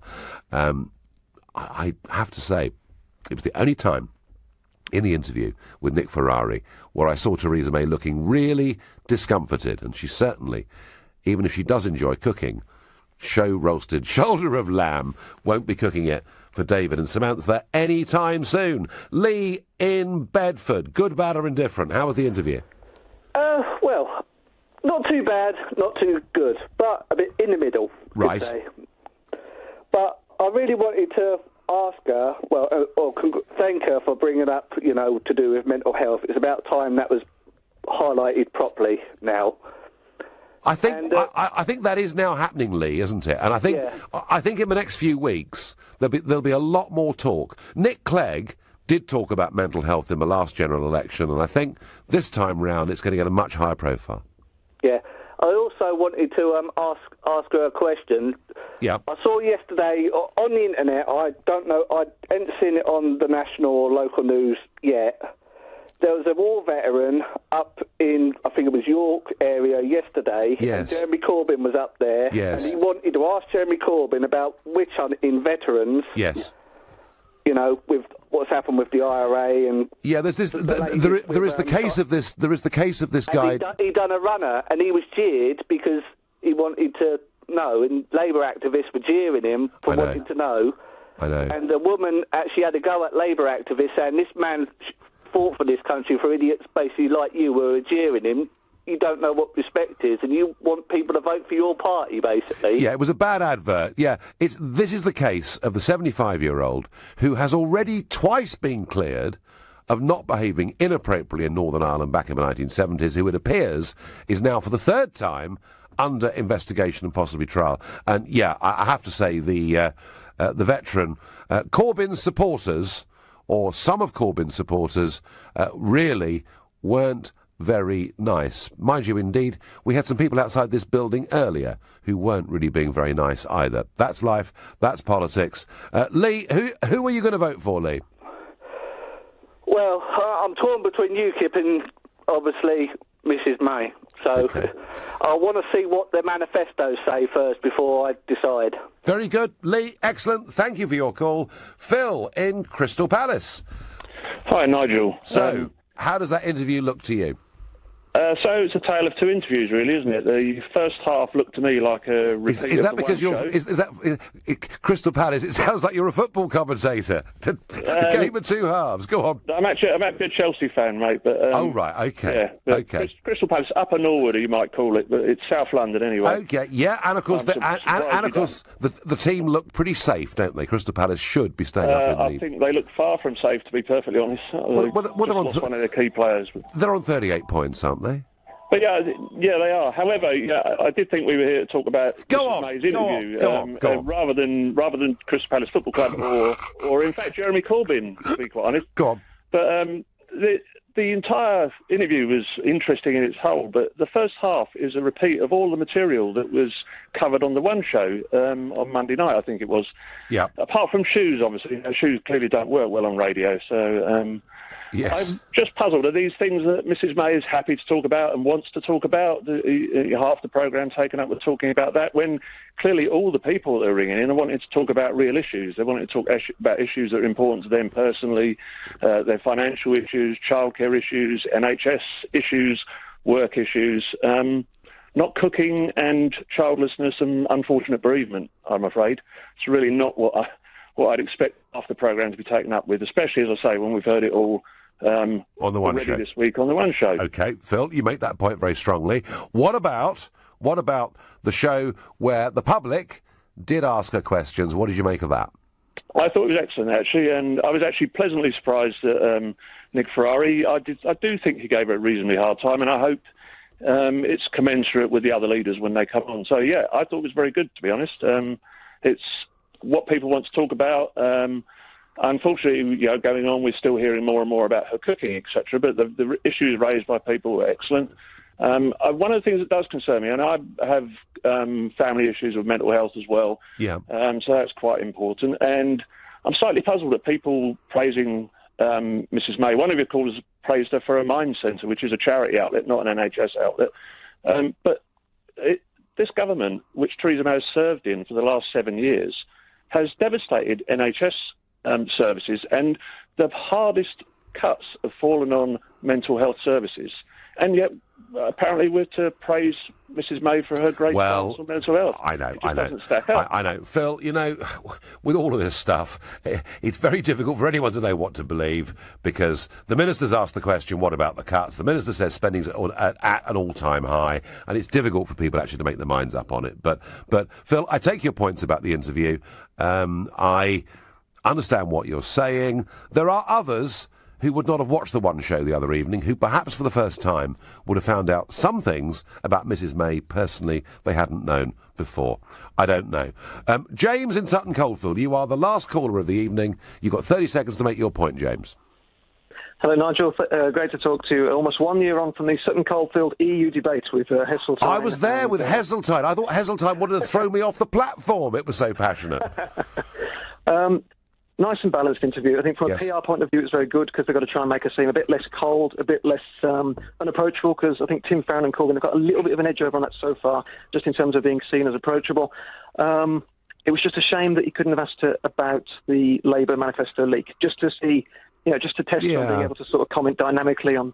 Although, James, the object was to speak to her, and the object in the last hour and a half has been to speak about her, although we have got diverted off onto Corbyn and various other things. But, James, are you convinced enough to want to vote for her?